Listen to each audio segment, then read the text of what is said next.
Hey everyone, welcome to Firescale Audiobooks. If you enjoy the audiobooks, don't forget to subscribe to the channel. If you'd like to support us further, consider becoming a Patreon member. As a member, you'll gain the ability to request the next part of a novel audiobook I've uploaded, depending on your Patreon tier.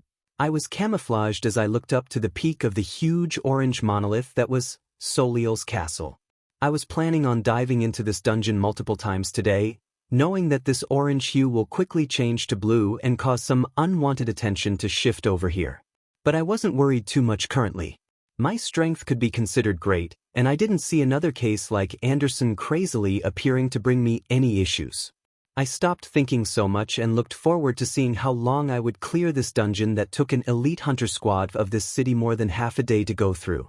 A dungeon with one floor holding a huge castle that had 20 extremely large rooms and one boss hall. I was looking forward to it. I placed my hand on one of the squares of the monolith with bubbling enthusiasm as I was transferred to the planes that showed a castle on the horizon. All the active skills were activated, making my body shine with an inordinate amount of colors. I also activated Whirlwind, as gales of wind also began appearing around me, making me disappear from the spot I was standing just as I put some force on my feet. I was propelled upwards for more than 10 meters as my figure breezed towards the castle. I couldn't help but let a laugh escape my lips as I fell towards the ground and rebounded only to be thrown forward even faster. I had to adapt to this crazy level of strength and speed that the skills and my increased attributes were giving me as I moved forward. I couldn't control my descent from my last jump and managed to smash into the huge door of the castle, disrupting its serene peace and waking up the first 10 statues in the first room. I dashed towards them as if I was possessed and finally cast 10 golden swords of light appeared above me even faster than when I cast it the first time, hanging imposingly as they waited for my command. Strike down. I couldn't help myself as I said these words out loud, and the 2-meter-long golden sword barreled down towards the oncoming statues. Boom. A blinding light exploded out as the golden sword struck down the incoming statues, causing dust and rubble to fly about as I breathed heavily and watched the scene clear. Only stones were left shattered on the ground. Haha. I couldn't help but laugh at the ridiculousness of it. In less than a second, all the rank C monsters were dead. I was even more confident while thinking about all the skills that enhanced my damage, cast and attack speed, as well as increased penetration, that let me further ignore the defenses of monsters. I felt the rush and adrenaline coursing through me as the room was completed in under a minute and pushed off from where I stood to head towards the large door to the next room. I blasted in and saw the now 11 statues move about as another 10 golden blades appeared above me. They targeted the nearest 10 as I moved at high speeds and quickly appeared in front of the 11th, moving my hand around speedily as I plastered multiple explosive runes on its body and commanded them to explode right in front of me. I loved watching the huge explosions occur when I was near and observed the huge impact blasting out the statue's body. The entire force was negated by the now 100 proficiency skill, Arcanist's Sphere of Protection, that wasn't really a sphere anymore and hugged my body as if it was another layer of skin. The room was once again cleared in a few seconds. My breathing increased and I rushed into the third room. 10 statues were quickly obliterated by another cast of Smite, and I moved close to the remaining 2 statues and cast Flames of Torment. The long pillar of flames had a darker color after reaching 100. Its flames coagulated together tightly as if they were a thick viscous material. It was rotating the moment I cast it in its long linear form, causing hot suffocating winds to fly out. I threw the thick cable of flames forward and they literally melted the statues the moment they came in contact. I stopped for a second to catch my breath as I just cleared 3 rooms out the 20 in under 5 minutes. A childish smile wouldn't leave my face as I continued on forward to the 4th. The next rooms were cleared in a similar fashion, starting out with Smite, and following with either Explosive Rune or Flames of Torment. Starting from the 10th room, I just cast another Smite. The moment the first 10 statues were shattered by the first cast, finishing them in record time. I was now standing in front of the huge door that led to the boss room, and I tried collecting myself as I impatiently went in. The Titan was as humongous as usual, frighteningly boasting its 10-meter size. The 10 guards standing by its side couldn't even respond as 10 golden swords smashed into them the moment I entered. The huge beast opened its blank eyes the moment the guards were destroyed and began coming towards me, its huge steps causing the ground tremble. I watched the boss menacingly come towards me as 10 swords of light appear, then another 10, and another 10 as smite was repeatedly cast 3 times. I commanded the first 10 to shoot towards the boss in a tight-knit circular formation. They smashed onto his chest, stopping his advance and pushing him back. The next 10 flew up one after another to repeatedly strike the same area I was focusing on the Titan's head, blasting onto him and pushing him back even further. The last 10 flew in and surrounded the neck around a few meters away and rushed forward while it was still disoriented. Before it could even roar or do anything else, the 10 golden swords closed in on its neck from all directions. Zing! The Titan wobbled for a few seconds before a pillar of thick flames wrapped around the nearly destroyed neck and squeezed in, melting everything it came in contact with.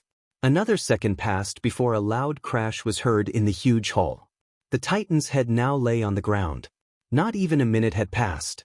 I watched this unbelievable scene in front of me as if it wasn't something that I had just done. The huge boss that needed an entire party to hunt had taken me less than a minute to take down. Aya! I let out an embarrassingly loud triumphant howl after accepting the scene in front of me and reveled in it once more. Around 20 minutes total had passed and the castle was completely cleared. A green crystal rose as a shining pile of loot appeared beside the boss. From then on, I kept on repeating Soliel's castle like a madman. 8 hours later, I had impossibly cleared the dungeon more than 24 times, my clearing averaging 3 times in 1 hour. At the end, I held in my storage rings a ton of rank C, core S, 15 rank C skills, 1 rank B skill, and 5 new item S. I was in love with this rank C dungeon.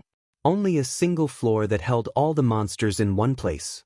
Someone in my positions couldn't have asked for a better setting to quickly take everything down in record time and rake in an unimaginable amount of profit. I never thought a day would come where I would be able to collect this many rank C skills, and even lucky enough have a rank B skill drop along with a few items. Hunters had been clearing Soliel's dungeon twice a week, so over the span of the last few months they might have cleared it around the same time as I cleared it in one day. Just the thought of it made me amazed. My 2 storage rings had nearly filled up to the brim with the influx of core S, skill S, and item S. I was currently in the boss room of the dungeon where a broken titan lay dead while browsing through the rank C items first. There were 2 pairs of igneous armor S, 1 igneous sword, fiery helm, and fiery boots. All of them exactly the same as the equipment that Anderson wore, but I wouldn't have to wait before equipping these ones. The ones I had obtained from him were still repairing from the heavy explosions done by Explosive Rune. I changed from swift boots to fiery boots and equipped one of the armors and helm. The armor had a similar characteristic of being unnaturally flexible even though it seemed like it was made up of extremely strong stone materials. The helm on my head also made me look like some sort of gladiator, so I took it off for now and only planned to equip it when I was faced with enemies. The item S vastly improved my defense and acted as another layer of resistance besides the many skills already active. Next up were the abundant amount of skills. Something I never thought I would be holding is such large quantities. These would cost millions if I were to sell them, but money wasn't the main thing I was after. I looked through the skills trying to find which ones were actually effective for me to learn and narrowed it down to 8. The rest were skills that either required bows or another specific weapon to activate, or they were offensive skills with similar power to the ones I was currently using. I would learn as many supportive and defensive skills, but I would choose my main attacking skills with close scrutiny as those are the only ones I have to actively cast and use. If I held too many offensive skills and switched from to another when using, I would just have many skills in a similar level of power and not a few skills with high proficiency that have even more power. The 8 that I absorbed and learned were Sharpen, your attacks and skills deal more damage to your enemies. War Cry, motivate yourself and your allies, increasing attributes by 5%. Retaliation, reflect back some of the damage from your enemies. King's Rage, the rage of a king flows through you, granting a boost in damage. Military tactics. The qualities of a fortified soldier are activated, increasing all attributes by 10. Unpredictable. Attack and casting speed increased by 10%. Elemental damage. Any attacks using the elements deal destructive damage. And stealth. Move undetected as all the energies you emit are absorbed. Learning and activating the skills gave me another sense of exhilaration. Military tactics. That increased each of my attributes by 10, added the specified amount to vitality and strength, while focus remained as blank as usual. The rank B skill book that had been lucky enough to drop was stealth, which was such a great skill that it trumped everything else I gained today because of its high utility. Any colors or imposing airs released by the activated skills were all reined in, and I seemed like a normal human being without an ounce of strength. I could also choose to blend into my surroundings to a similar effect like camouflage. Adding these two skills together would just be a killer combination. I would keep stealth active at all times and only activate camouflage, or use the blending in effect of stealth when I really needed to. I didn't grasp the full strength of a full-fledged rank B hunter that held multiple rank B skills and items, but I felt like my strength was at the peak of B, if not higher. I would make no conclusions before meeting hunters that I can test against though. My next move was to absorb the multitude of core S, filling up the 2 storage rings, there being more than enough to bring my attribute points to 200 after an hour of extensive absorbing. Feeling the packed strength of my body that had been increasing way too fast, I took a second to reminisce how it was barely just a week since I awakened. My body felt like it could explode with tremendous power anytime I wished, giving me even more confidence on the path I was walking on. I rose up and touched the green crystal to leave the dungeon, looking back and seeing the dungeon monolith now having a color of light blue. Soliel's castle was now a low-risk dungeon that had no chance of a dungeon break occurring anytime soon. Hunters that were stationed a distance away in shops and stalls quickly noticed the change a few hours ago and began discussing amongst themselves as to which peak hunter had come across their city. I didn't want to completely break their common sense with them seeing me enter the dungeon every 20 minutes, so I took off camouflage, while still keeping stealth active and hiding the assortment of colors and armors around me from the skill effects every 2 hours for them to see a figure be transported out of the dungeon and diving back in right after. I was already renowned and didn't need to hide, but that didn't mean I shouldn't hide this unexplainable level of strength I held for the time being. I did want to build a reputation for myself from now on for future plans, but I would only show them a surface of what I could do. In the case another crazy hunter appeared in front of me, I had the confidence to completely take care of them if they were only expecting the level of strength I was showing. This was the last time I was leaving the dungeon today, so I didn't use camouflage. There were reporters and cameramen at a far distance carefully documenting the changes and pointing their cameras towards me. I tried not to react to any of it and took a ride from a nervous driver that was driving carefully at the speed limit while constantly looking back at me. I chuckled at this as we went towards the pristine residency lodging. I would visit the Awakens Center tomorrow morning to see if there was anything of value, but seeing as I was the person clearing the highest ranked dungeon currently and holding on to all the loot, I doubted there would be anything fruitful. My next phase of plans was to relax. It was only in the evening, but I wanted to stop thinking for a bit, eat a whole lot of food and just sleep. I recalled the platters of shrimp and steaks that I had been eating the past few days and placed an order for 4 plates when I grabbed my room keys at Pristine Residency. Tonight would be a relaxing night. In Star City, a man was looking at the profile of a hunter they had just received more news of a few hours ago.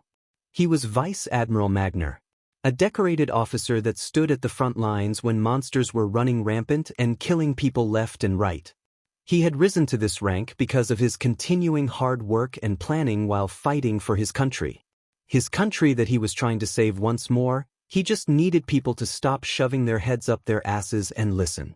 His work and stress had been piling up recently as he was recruiting talent to dive into the Rank B dungeon, Mangrove Swamp.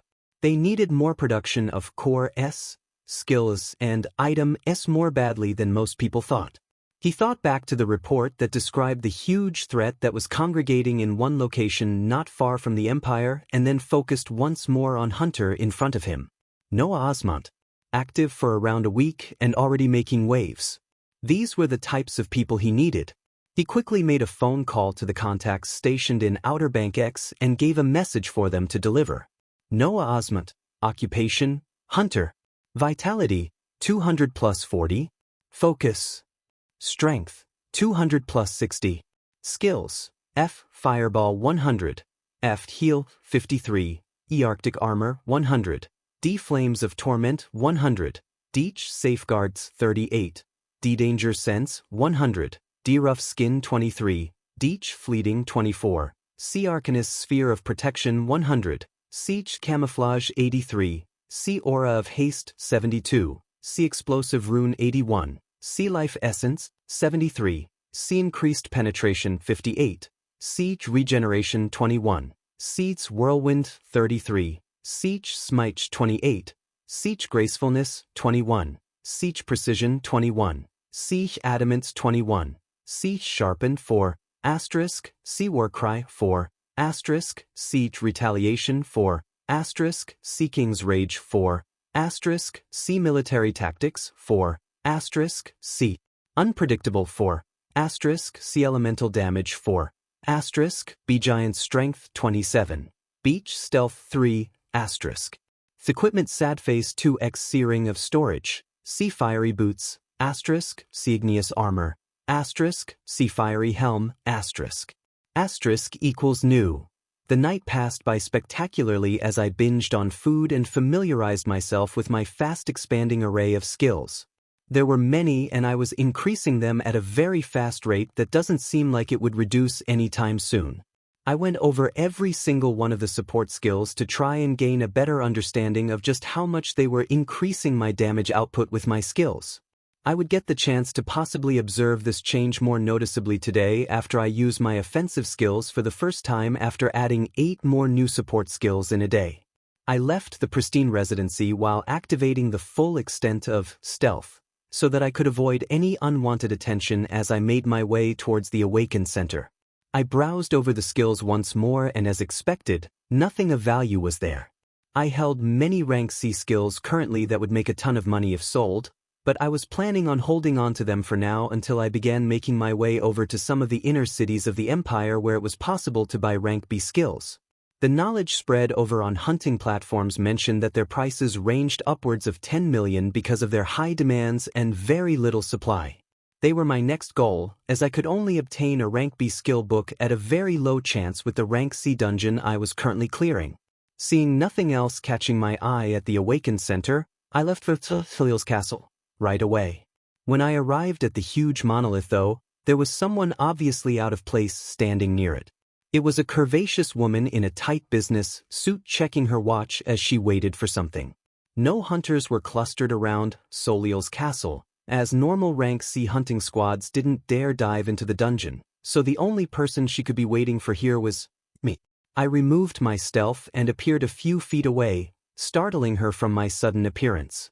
A bright smile bloomed on her face as if she had found the huge treasure she was looking for. "Hello, Mr. Osmont. My name is Amelia Ross and I'm here on behalf of Vice Admiral Magner of Star City." Her words started off very normal, but the end was explosive. I was immediately intrigued as Star City was one of the core defense cities in the Empire, with the government spreading its clutches in almost all industries and activities. Also, I had never come across any high titles such as Vice Admiral before. I replied back with a smile, "What can I do for you?"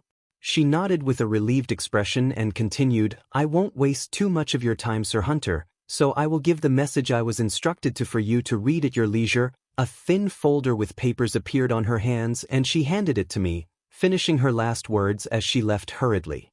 "Oh, Mr. Osmont, many of the files in there are confidential, so we are counting on your discretion." I nodded at these words and watched her get in a black sedan that quickly pulled away. "A confidential file, huh? What exactly do you contain?" The first paper was an introduction from the one known as Vice Admiral Magner, and he kept things very much on point.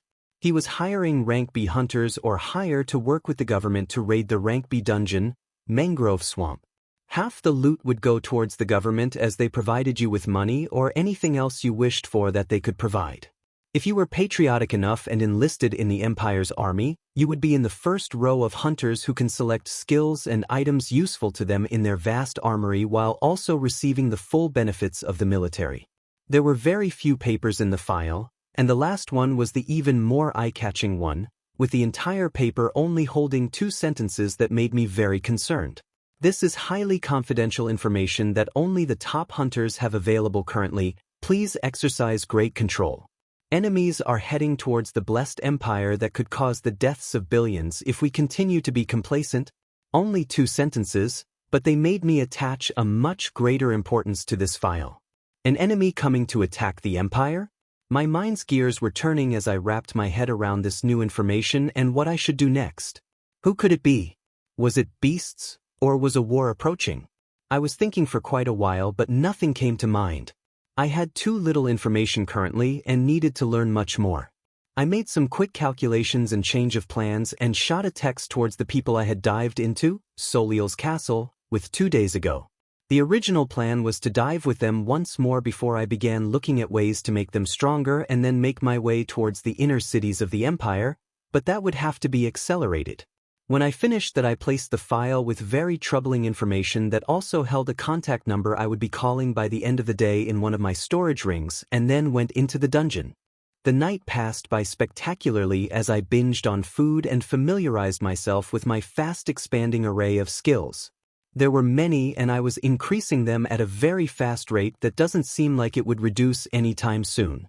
I went over every single one of the support skills to try and gain a better understanding of just how much they were increasing my damage output with my skills. I would get the chance to possibly observe this change more noticeably today after I use my offensive skills for the first time after adding 8 more new support skills in a day. I left the pristine residency while activating the full extent of stealth, so that I could avoid any unwanted attention as I made my way towards the Awaken Center. I browsed over the skills once more, and as expected, nothing of value was there. I held many rank C skills currently that would make a ton of money if sold, but I was planning on holding on to them for now until I began making my way over to some of the inner cities of the Empire where it was possible to buy rank B skills. The knowledge spread over on hunting platforms mentioned that their prices ranged upwards of 10 million because of their high demands and very little supply. They were my next goal, as I could only obtain a rank B skill book at a very low chance with the rank C dungeon I was currently clearing.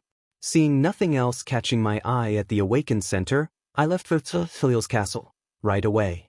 When I arrived at the huge monolith, though, there was someone obviously out of place standing near it. It was a curvaceous woman in a tight business suit checking her watch as she waited for something. No hunters were tiered around Soliel's castle, as normal rank C hunting squads didn't dare dive into the dungeon, so the only person she could be waiting for here was me. I removed my stealth and appeared a few feet away, startling her from my sudden appearance. A bright smile bloomed on her face as if she had found the huge treasure she was looking for. "Hello, Mr. Osmont. My name is Amelia Ross, and I'm here on behalf of Vice Admiral Magner of Star City." Her words started off very normal, but the end was explosive. I was immediately intrigued, as Star City was one of the core defense cities in the Empire, with the government spreading its clutches in almost all industries and activities. Also, I had never come across any high titles such as Vice Admiral before. I replied back with a smile, "What can I do for you?" She nodded with a relieved expression and continued, "I won't waste too much of your time, Sir Hunter, so I will give the message I was instructed to for you to read at your leisure." A thin folder with papers appeared on her hands and she handed it to me, finishing her last words as she left hurriedly. "Oh, Mr. Osmont, many of the files in there are confidential, so we are counting on your discretion." I nodded at these words and watched her get in a black sedan that quickly pulled away. "A confidential file, huh? What exactly do you contain?" The first paper was an introduction from the one known as Vice Admiral Magner, and he kept things very much on point. He was hiring rank B hunters or higher to work with the government to raid the rank B dungeon, Mangrove Swamp. Half the loot would go towards the government as they provided you with money or anything else you wished for that they could provide. If you were patriotic enough and enlisted in the Empire's army, you would be in the first row of hunters who can select skills and items useful to them in their vast armory while also receiving the full benefits of the military. There were very few papers in the file, and the last one was the even more eye-catching one, with the entire paper only holding 2 sentences that made me very concerned. This is highly confidential information that only the top hunters have available currently. Please exercise great control. Enemies are heading towards the blessed empire that could cause the deaths of billions if we continue to be complacent. Only 2 sentences, but they made me attach a much greater importance to this file. An enemy coming to attack the empire? My mind's gears were turning as I wrapped my head around this new information and what I should do next. Who could it be? Was it beasts, or was a war approaching? I was thinking for quite a while, but nothing came to mind. I had too little information currently and needed to learn much more. I made some quick calculations and change of plans and shot a text towards the people I had dived into, Soliel's castle, with 2 days ago. The original plan was to dive with them once more before I began looking at ways to make them stronger and then make my way towards the inner cities of the empire, but that would have to be accelerated. Light's novel. When I finished that, I placed the file with very troubling information that also held a contact number I would be calling by the end of the day in one of my storage rings, and then went into the dungeon. I didn't forget to test the increased effectiveness of my offensive spells after the addition of Sharpen, War Cry, Retaliation, King's Rage, Military Tactics, Unpredictable, and Elemental Damage. The damage of all skills was boosted by quite a bit, with some of the qualities of the skills also improving. Flames of Torment now seemed like it was a coagulation of extremely long and thick heavy flames, the width of it becoming slightly larger. Single Explosive Rune was now effective to completely cover the huge head of the Titan and cause it to explode right away. As for Smite, the 10 golden blades of light became even larger, their handles even more distinct and edges even sharper. I continued my testing and experimentation of skills for the next 8 hours, clearing the dungeon more than 26 times and coming out around the time I texted the 5 people. It was already evening outside when I left the dungeon with my storage rings full. I was lucky enough to receive another rank B skill, meaning there around a 4% chance for it drop from the rank C Titan of this dungeon, as it was very similar to yesterday. More than 17 rank C skills came out this time around, with 6 items. It was 2 pairs of Igneous Sword S, Igneous Armor, and Fiery Boot S. Of course, there were also a ton of cores after all the runs. The 5 that I texted were situated outside the monolith as I instructed, with Anderson's old party members reverentially looking towards me and Rachel standing there with the same confident expression. They're some of the top hunters of this city, so when they heard that I was clearing the dungeon alone on the news, they must have had an even better idea of what my level of power was than common hunters. I was already spent from running around the past 8 hours and wanted to make it quick. It doesn't seem like I'm going to be in Outer Bank X for much longer. I paused as I watched their expressions change to shock and concern before continuing. So I'll be making sure that there is still a team that is able to clear this dungeon when I leave. Relieved expressions returned, but they still seemed concerned. I didn't bother explaining and took out the pairs of Igneous Swords S, Igneous Armor, Lightning Boots, and Fiery Boot S along with 22 rank C skill after putting aside 2 that I wanted to absorb later. I had received 2 Igneous Armors and 1 sword yesterday, and then 2 more of each today. Removing the one I was wearing myself, there were 4 once you added the one that was taken from Anderson. I lied and said that I found most of the skill books and items in Anderson's storage ring. The 2 knights and Rachel looked at me to make sure I wasn't joking before they went forward and grabbed an armor and sword each. The items weren't of much value to me, and I wanted to leave the city without any bad aftertaste, so I had to do this. This was just one of the consequences for taking down the previous rank B hunter of the city. I had Rachel take the Fiery Boots, and Dan grab the Lightning Boots, feeling bad for one of mages that wasn't getting anything as there were only 4 armors, but they wouldn't be on the front lines for now. I then laid out the skills for them to choose any that fit them. Everyone was able to gain something this time around, and 15 rank C skills remained after they picked and absorbed the skills in front of me. Once this was done, I took out the rank B skill that dropped today. Enlightened Fervor. Build up the strength inside you and release it with a swing of your weapon. I was thinking how I would set up a system where Soliel's castle could be cleared once I was gone, and the easiest answer would be to have a rank B hunter lead the team to clear it. One of the faster ways to do this was to have a hunter with stats nearing the peak of rank C and have them learn a rank B skill.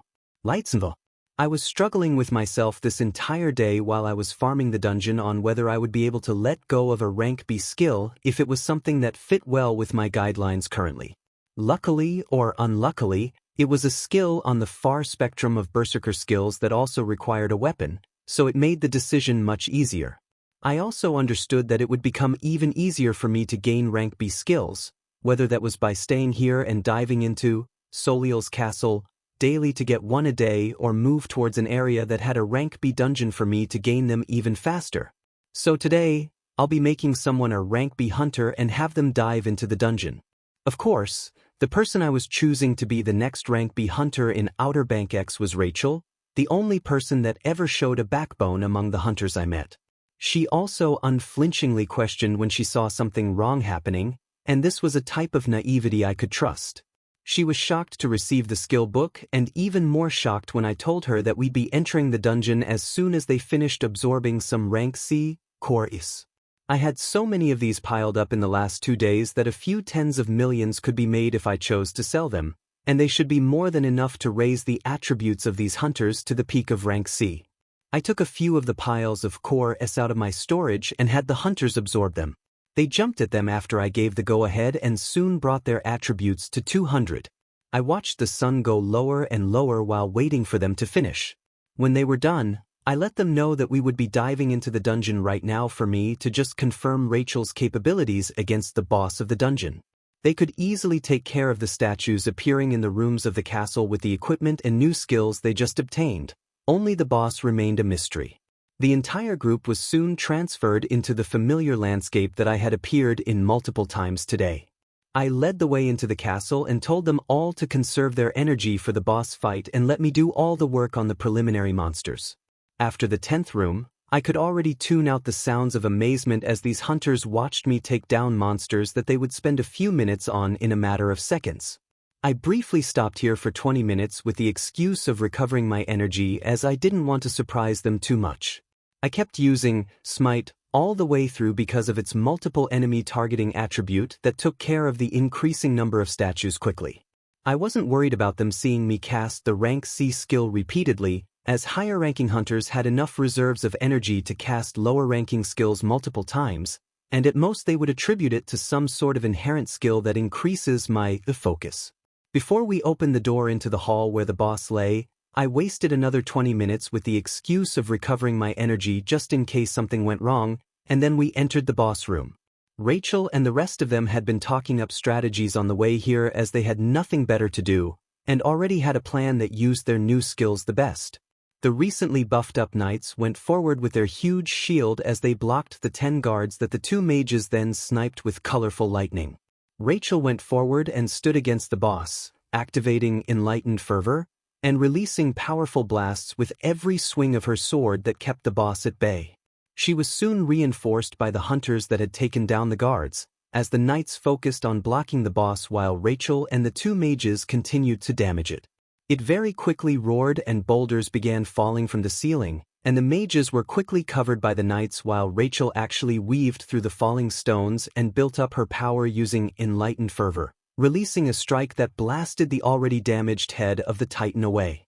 I was standing on the side watching everything, not even bothered when the boulders were falling, as the moment they got in contact with my skin they were repelled away because of the defensive skills that were always activated. I clapped my hands as the team was cheering amongst each other and gave the new rank B hunter a thumbs up. She rushed over and gave me a tight hug, thanking me for all my help and wishing me well for where I was going. I pushed the rest of them away when they continued giving their heartfelt thanks and felt a load lifted off my chest. The city I had been living in all this time would continue to be well even after I left it. I wasn't overly attached or anything like that. I just didn't want the place I had grown familiar with to be wiped off by a dungeon break that could have easily been taken care of. With that out of the way, I parted ways with the hunters and I texted the contact number that was included in the file that I would be ready to head out for Star City tomorrow morning. A reply quickly came, "That's great. We'll have a ride ready for you at 10 a.m. Thank you for your service." With this, I was at the end of my road for Outer Bank X City. I was feeling nostalgic as I walked through the busy streets of downtown while watching the throngs of people move about. Some hunters were celebrating successful dungeon dives by getting drinks, others were mourning the losses of their friends. Those that were unawakened had the same hopeful eyes as I did Light's novel. Either they were too poor to buy a skill book to awaken, or they were working to save up enough money to do so. You also had the people that were waking up every day hoping to naturally awaken, and they would repeat this process for months. I reached the old dilapidated apartment complex that I was living in and grabbed anything else of value that remained in one of my storage rings. I bought another one because of their high utility and now wore 3 rings on my right hand. I looked at the dilapidated apartment as my emotions rose and I decided to sleep here for the first time in a while. I didn't have any worries about my life as I always had my defensive skills active, and I doubt anyone in the city would be reckless enough to try something like that. It was a split-second decision made from emotions, but I felt like it was a good one. I went into the kitchen, placed some water in a pot, and put it on high heat as I watched it boil. I then opened one of the creaking cabinets and pulled out a cup of ramen noodles. Mixing the two together, I soon had that familiar smell of food I haven't tried in quite a while wafting in my nose. I didn't wait for it to cool as I took a forkful in my mouth, not feeling the usual scalding pain when I ate it too quickly and only feeling a trace of warmth. I thought back to every event this past week and the extreme change that had occurred from it. I still didn't know why I could do the things I do, but I would solve the mystery in time. The world had become a foreign place the moment dungeons, monsters, and hunters began appearing. Nobody thought such a thing would be possible in the past, neither did I think what happened to me to be remotely possible then. We adapted and survived. I looked out of my apartment into the dark streets outside as I swore to myself that I would continue to grow, and most definitely survive. Noah Osmont, occupation, hunter. Vitality, 200 plus 40. Focus. Strength, 200 plus 60. Skills, Eft Fireball 100, Eft Heals 53, E Arctic Armor 100, D Flames of Torment 100, Deech Safeguards 38, D Danger Sense 100, D Rough Skin 44, Deech Fleeting 45, C Arcanist Sphere of Protection 100, Seats Camouflage 91, C Aura of Haste 88, C Explosive Rune 95, C Life Essence 89, C Increased Penetration 85, C Regeneration 38, Seats Whirlwind 54, Siege Smite 68, Siege Gracefulness 42, Siege Precision 42, Siege Adamant 42, Siege Sharpened 19, Sea War Cry 19, Siege Retaliation 19, Sea King's Rage 19, Sea Military Tactics 19, Sea Unpredictables 19, Sea Elemental Damage 19, B Giant Strength 43, Beach Stealth 17. Equipment, 3x Sea Ring of Storage, Sea Fiery Boots, Sea Igneous Armor, Sea Fiery Helm. End of Volume 1. Morning of the next day, I was in the back of a black sedan watching cars rush by as we went down a long road. When we left the roads of Outer Bank X City, we had to pass the only checkpoint for those leaving the city. The checkpoint was near the entrance to an old bridge that was the only road leading towards inner cities. To the left and right of the checkpoint was an expanding wall that circled around the entire city. It was mostly hunters or highly influential people that were able to move around in the empire. The two titles were actually interchangeable as no influential person chose to not awaken. The driver pulled out sparkling military credentials to the hunter guards standing by and we were soon driving away from the city. We went across the bridge when I looked back for the last time to see the city surrounded by a wall, not knowing if I would ever return. The scenery around us quickly changed to destroyed buildings and architectures as we saw guard posts every tens of miles down the road. I couldn't imagine the job of these people that stood in the barrens for days, only switching their shifts when someone else came to relieve them. The barrens were the empty and destroyed lands that nobody was living in. You would only find roaches or rats or mutated animals that were hungry enough to attack anything there. The only people who took the post as guards along these long roads leading from cities were people that had nothing in life and were offered an olive branch from the government. They were contracted to work for them after they were given the resources to awaken and had to follow the contract for a specified time. I felt sad thinking of the people that had no option but to resort to these kinds of work. We drove through the barrens with no complication, passing other cities surrounded by walls throughout the day. The road got cleaner and cleaner as we went further inland, and we saw guard posts more frequently, eventually leaving behind the dystopian barrens and becoming exposed to a few green trees. The greenery kept on increasing as the hours passed, and we were soon nearing a huge walled-off city in the distance. This city had a slightly taller wall surrounding it with huge convoys of military trucks moving in and out. It was definitely much more bustling than the cities I've seen on the way here. We were able to get inside after the driver flashed his papers on the guard's face in an annoyed tone, as the process was much more thorough this time around. The inside of the city was filled with lights. It had taken the entire day to get here, and after the time it took for us to bypass the gates, night had already arrived. I was able to see the city come to life with countless lights shining into the night. We had arrived at Star City. The streets were so clean with huge buildings pointing to the sky all around us. It was a stark contrast to the destroyed lands we had passed by this morning, as if we were in a completely different world. Masses of people that definitely had happier faces than those I have been used to move around busily. I watched the beauty of the city as if I was back to a time when no dungeons had appeared, as if I had traveled in time to the bustling metropolis I used to know. The scenery constantly changed as we moved further in. I had counted multiple blue monoliths so far, seeing a few rank F, E, and D dungeons based on their size. I was able to see blue monoliths similar in size to Soliel's castle, after we passed another checkpoint to go further into the city, counting more than 5 as time passed. The large city continued on as we passed through roads with hunters dressed in military outfits patrolling, arriving at a huge compound that had a sizable monolith with a light orange hue shimmering around it lights novel.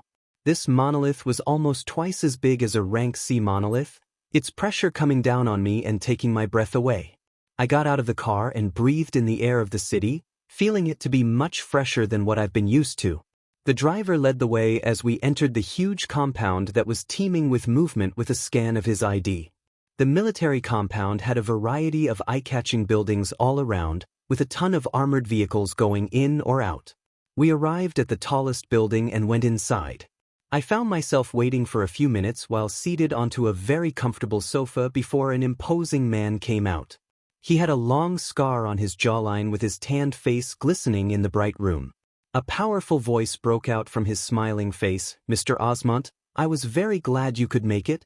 The rough voice rang out clearly as I observed the man in front of me, noticing him to be very different from the people I've come in contact with. I smiled back and said, "It's only right I come for something as important as this." The discussion went well after this as the man introduced himself. He was Vice Admiral Magner, earning my goodwill, as the first thing he mentioned after his name was how he wanted to personally come to meet me as soon as I arrived. "Now, I know you must be tired from the trip, so formalities can wait until tomorrow. Commander Kyle will lead you to your resting area, where food and entertainment will be provided." The Vice Admiral finished his introduction and left as I began thinking about the words he had said. Entertainment? Commander Kyle led me away and we walked to the living quarters while I thought about how I planned to live in this city. The first thing on my mind was finding out exactly what major threat was quickly approaching, and the second was my capabilities to solo that huge dungeon monolith near this compound. I'm already assuming that the first time I'll dive in it I'll be accompanied by a team, which is a safe way to play it as I currently have no idea about the increase in difficulty from rank C to B. After we finish the first dive, I'll make my decision then. We passed a few serious faces and I was given a smooth blue ID card that only had a golden letter B on it. Kyle mentioned that this card allowed access for a majority of the facilities in here, and also had access to the room in front of us. I thanked him for taking me around and he saluted and left. I scanned the key card and opened the door, expectant to see the living quarters of rank B hunters that the government provided. The room was slightly bigger than the large rooms in the pristine residency, boasting even more luxurious looks all around it. On the table were a wide array of foods and next to it was a huge bed, where a woman with a statuesque figure was flashing the brightest smile. So, last night was different to say the least, as I found myself getting some sleep later than usual. The food and everything else hit the spot, taking my mind off the many thoughts constantly clashing in my head. A hunter's stamina was nothing to laugh at. I went out of the room early in the morning to walk around the living quarters and observe the compound a bit more. Even though it was this early, there was already bustling activities with people and trucks moving about. I enjoyed the cool morning air and looked towards the huge monolith a distance away, itching to go towards it and give it a go, but I calmed myself down and walked back to the living quarters. Someone quickly called out my name. It was Commander Kyle, saying that the Vice Admiral was looking for me. I nodded at him to lead the way and found myself led into an office room that had an abundant amount of folders and papers lying around. I apologize for the mess. Please have a seat. The imposing Vice Admiral has his usual air of confidence as I sat down opposite him. I didn't waste any time as I asked the thing that was heavily weighing on my mind. Magner paused for a second before pulling out a red folder and laying out multiple photos across the table. These are aerial pictures of the barons quite a distance away from the Empire. They were taken over a span of a few weeks. The pictures showed a terrifying sight of small dark dots that were uncountable, and large mass that could clearly be seen in the middle of it all. The large mass had a patterned obsidian shell that covered its entirety, only having a large head with pointed horns come out in the front. The pictures gave me a shock because these things were probably even bigger than they appeared on there. The rest of the pictures showed a similar scene, making me prompt the general to continue as I didn't grasp everything yet. These pictures were taken at a different location each time. They are moving. The Vice Admiral had a cold expression as he looked at the pictures and said this. My mind was moving to keep up as I took all of this in and asked him, "How long do we have?" Magner looked at me with a difficult expression before sighing, "That's the problem, we don't know. It could be in a few weeks or a month, but we cannot correctly track them because of their unpredictability." A few weeks? Possibly a month? Phew, I let out a relieved sigh as I heard and laughed out loud, startling the man before me. I looked towards him and said, "If it is a few weeks, then we have more than enough time to prepare." I knew myself, and it was why I said this. Barely a week after I awakened, and I was already standing in a position to hear information that many people had no idea about. If I was given another week or two, I was confident in getting much stronger than where I am right now. The question is, what strength will be enough to contend with the huge beast and the things it was bringing this way? I asked the Vice Admiral whether they were confident in pushing these monsters back, and his reply was less than favorable, adopting a dark expression that contained a trace of anger. He spent the next 2 minutes ranting about how they were not fully prepared, but the people at the top were still hesitant to institute measures to prepare for what was coming. The cities in the outer periphery of the Empire had to start the process of migrating soon, or the military needed to increase and institute its main defenses past those cities and prepare for the fight that was coming. Otherwise, a tremendous amount of people would be sacrificed for nothing. I listened to this as my mind went back to all the cities I passed when coming here, and one of the cities at the outermost of the Empire, Outer Bank X. Light's novel. My gaze turned cold when I looked back at the Vice Admiral. He saw my eyes and then said, "I've already rallied the relevant people though. Even though there is still some pushback, we have already begun the process of moving supplies and equipment to the front lines of defense in the outer perimeters." He continued when he saw my gaze calming down, "While this will be an ongoing process to fortify our defenses on the border, we also need hunters to lend their help in diving into dungeons and bringing out as many resources as possible. Core S, Item S, Skill Book S. They will all go towards the awakened soldiers that will be giving up their lives to fight on the front line." He finished with a sad expression as he mentioned the people that would be the first line of contact between us and monsters. I thought about all this and asked how they were doing things currently. We have 3 teams of 6 Rank B hunters alternating like clockwork to clear the Rank B dungeon, Mangrove Swamp. The 3 teams are able to clear the dungeon 3 times a day and have a rest period in between, with other similar teams acting the same manner in nearby cities, but we don't know if it'll be enough. He looked at me as he said the next words. "That's where people like you come in. I haven't met any Rank B hunters that have been able to dive alone into a Rank C dungeon repeatedly, so your power should be among the highest. I would love your cooperation to hasten this process with one of the teams we have clearing Mangrove Swamp." He said these words carefully while watching my face. I thought over everything and the amount of time we possibly had before nodding my head. When is the next team diving?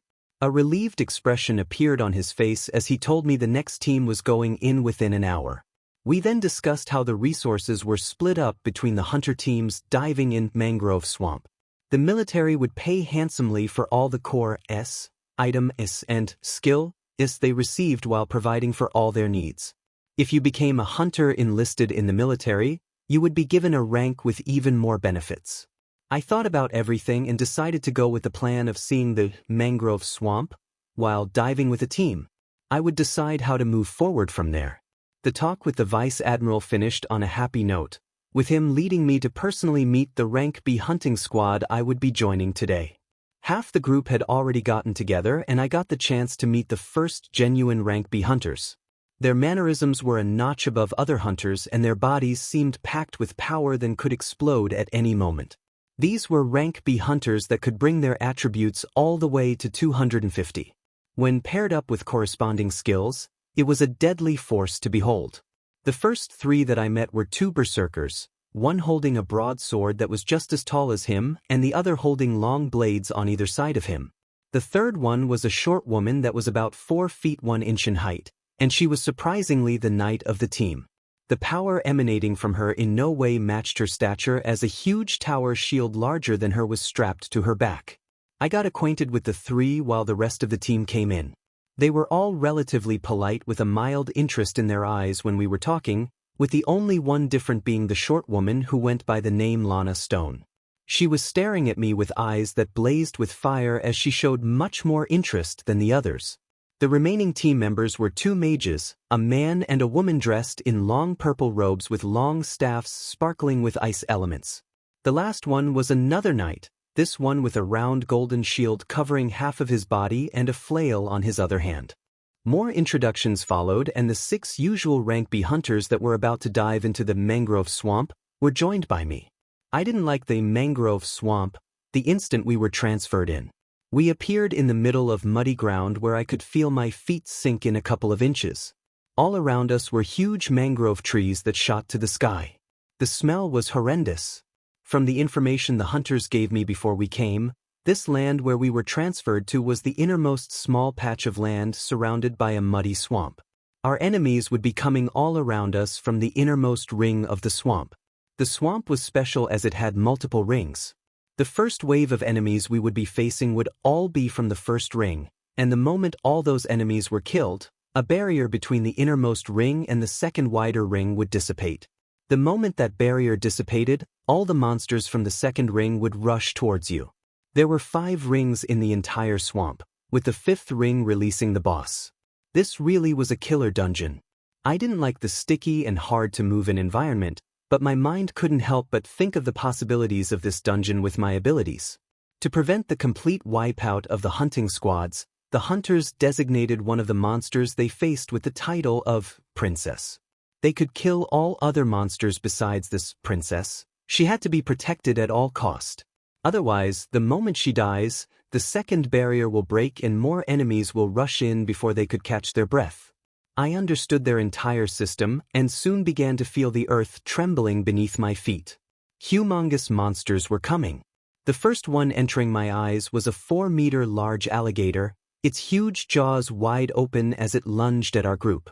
I instantly cast Flames of Torment and flung the thick pillar of flames forward as if it were a spear heading directly into the open jaws. Sounds of meat being burnt rang out, with a burnt smell right after as the inside of the alligator was destroyed by the rotating pillar of flames. I was thankful that this rank D skill had reached 100 proficiency and continued to be enhanced by support skills that allowed it to take down rank B monsters. Ha, good work newbie. The short tank, Lana Stone, was holding the tower shield twice her size, shouted as she and the rest of the group members moved to block and attack the other incoming alligators. I'll hold on to the princess.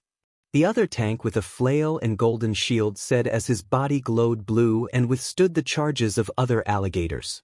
The berserker with the broadsword held his sword now enveloped with flames and swiped at the neck of another one, making a clear clean cut as if there was no resistance from their scaly armor. The other berserker with 2 swords struck out and unleashed a huge cross-shaped sword light that went forward to butcher another set of alligators. The 2 mages weren't lagging behind as they had already cast their spells. The area in front of them quickly became icy and froze all the incoming alligators, which is when the berserkers came in and shattered them with a swing of their swords. The mages then pulled back behind Lana before continuing to cast other spells.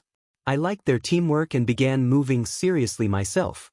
10 golden swords appeared in the air and rushed down to each of the remaining alligators besides the princess, piercing their hard dry scales and nailing them to the ground. I did this repeatedly a few times, taking down tens of alligators before the hunting squad looked at me in surprise after witnessing the enhanced power of smite and shouted words of encouragement soon after as they went to reinforce the knight with the golden shield on holding off the princess. "Newbie, I knew I felt something special from you. Don't hold back," Lana said as she went to help hold off the one remaining alligator, her small body powerfully moving the large tower shield as if it was weightless. The 2 knights rotated on holding off the princess, until 10 minutes passed when everybody had regained most of their energy. A sword bathed in flames ended its life. A sound was heard as if a bubble had popped, before even more tremors could be heard as more alligators rushed in. Light's novel. The squad members always stayed in a tight-knit formation throughout, with the mages and I in the middle, the knights and berserkers on the outside. Even while being swarmed by tens of alligators, they held them off successfully. I was casting smite after about every minute thereafter, cleaning off a majority of the alligators without completely overpowering everything and making the short tank throw me even more fiery gazes. The chosen princess of this round was kept alive for 20 minutes before everyone was good to go once more. We repeated this process until the 3rd and 4th barrier was released, the thrill getting to me as I watched these powerful rank B hunters throw out skills in similar power to mine.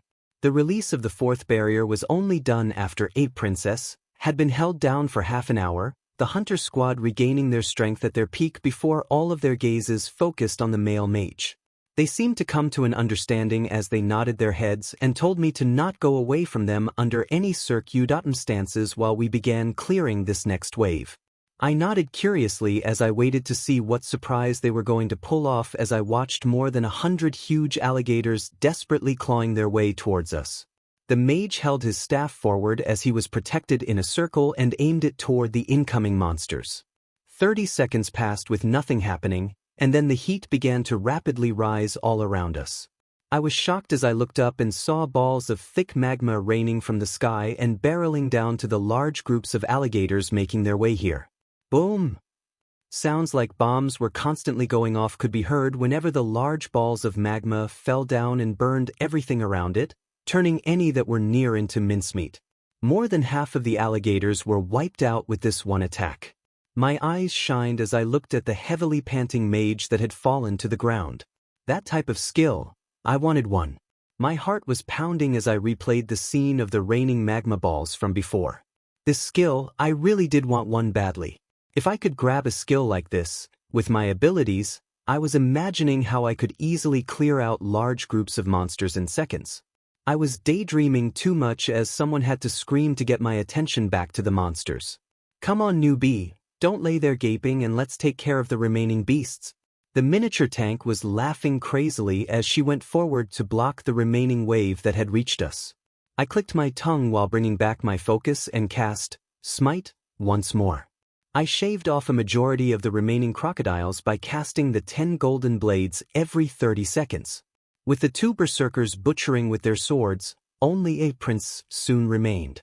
The moment this remaining alligator was killed, an unimaginably large titan would be coming for us.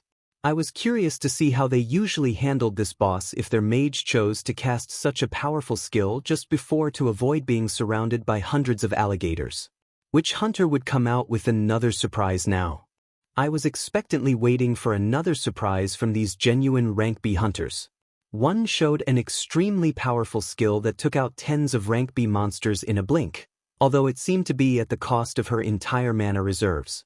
The knights continued to solidly defend even when they had tens of monsters surrounding them, never letting a single one pass through to their squad members.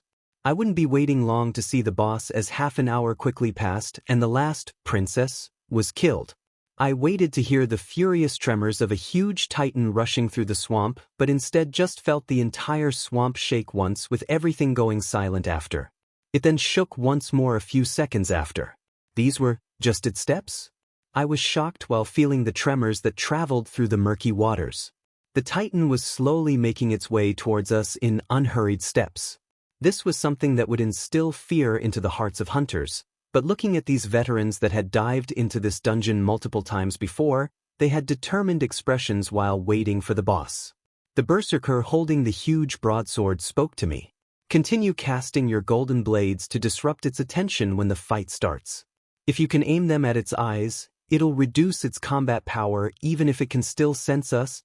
I nodded and prepared to face off against the huge beast on the horizon. It felt like a big mountain was gradually coming closer as the beast neared, its scales shining a dark green color, with its eyes shining a terrifying light. It looked at us a distance away as its humongous jaws opened and an unnatural sound came out. Oh! The sound was grating to the ears as the huge alligator's mouth now showed rows and rows of glistening sharp teeth. Its upper jaw was much wider than the lower one, causing its teeth to be completely hidden when its jaws were snapped shut. But now that it was open, the sight was horrible to behold. The man with the flaming sword continued with his directions, spread out. Knights, keep it busy and don't get eaten. The two knights nodded as this wasn't the first time, and they took their positions to the left and right of the alligator. The flames on the sword the berserker was holding began to dance wildly before they exploded and went to cover the entire body of the hunter. I was startled at this type of skill as the man in front of me had his body wreathed in flames. A howl escaped from him as he rushed forward to meet the titan head-on. There was a blinding expanse of light as the berserker was flung back right away, looking like a huge fireball.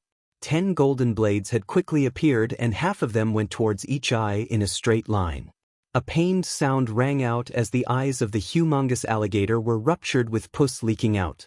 The berserker with dual blades took this chance to release 2 large sword lights that smacked onto the right side of the alligator, heavily injuring it.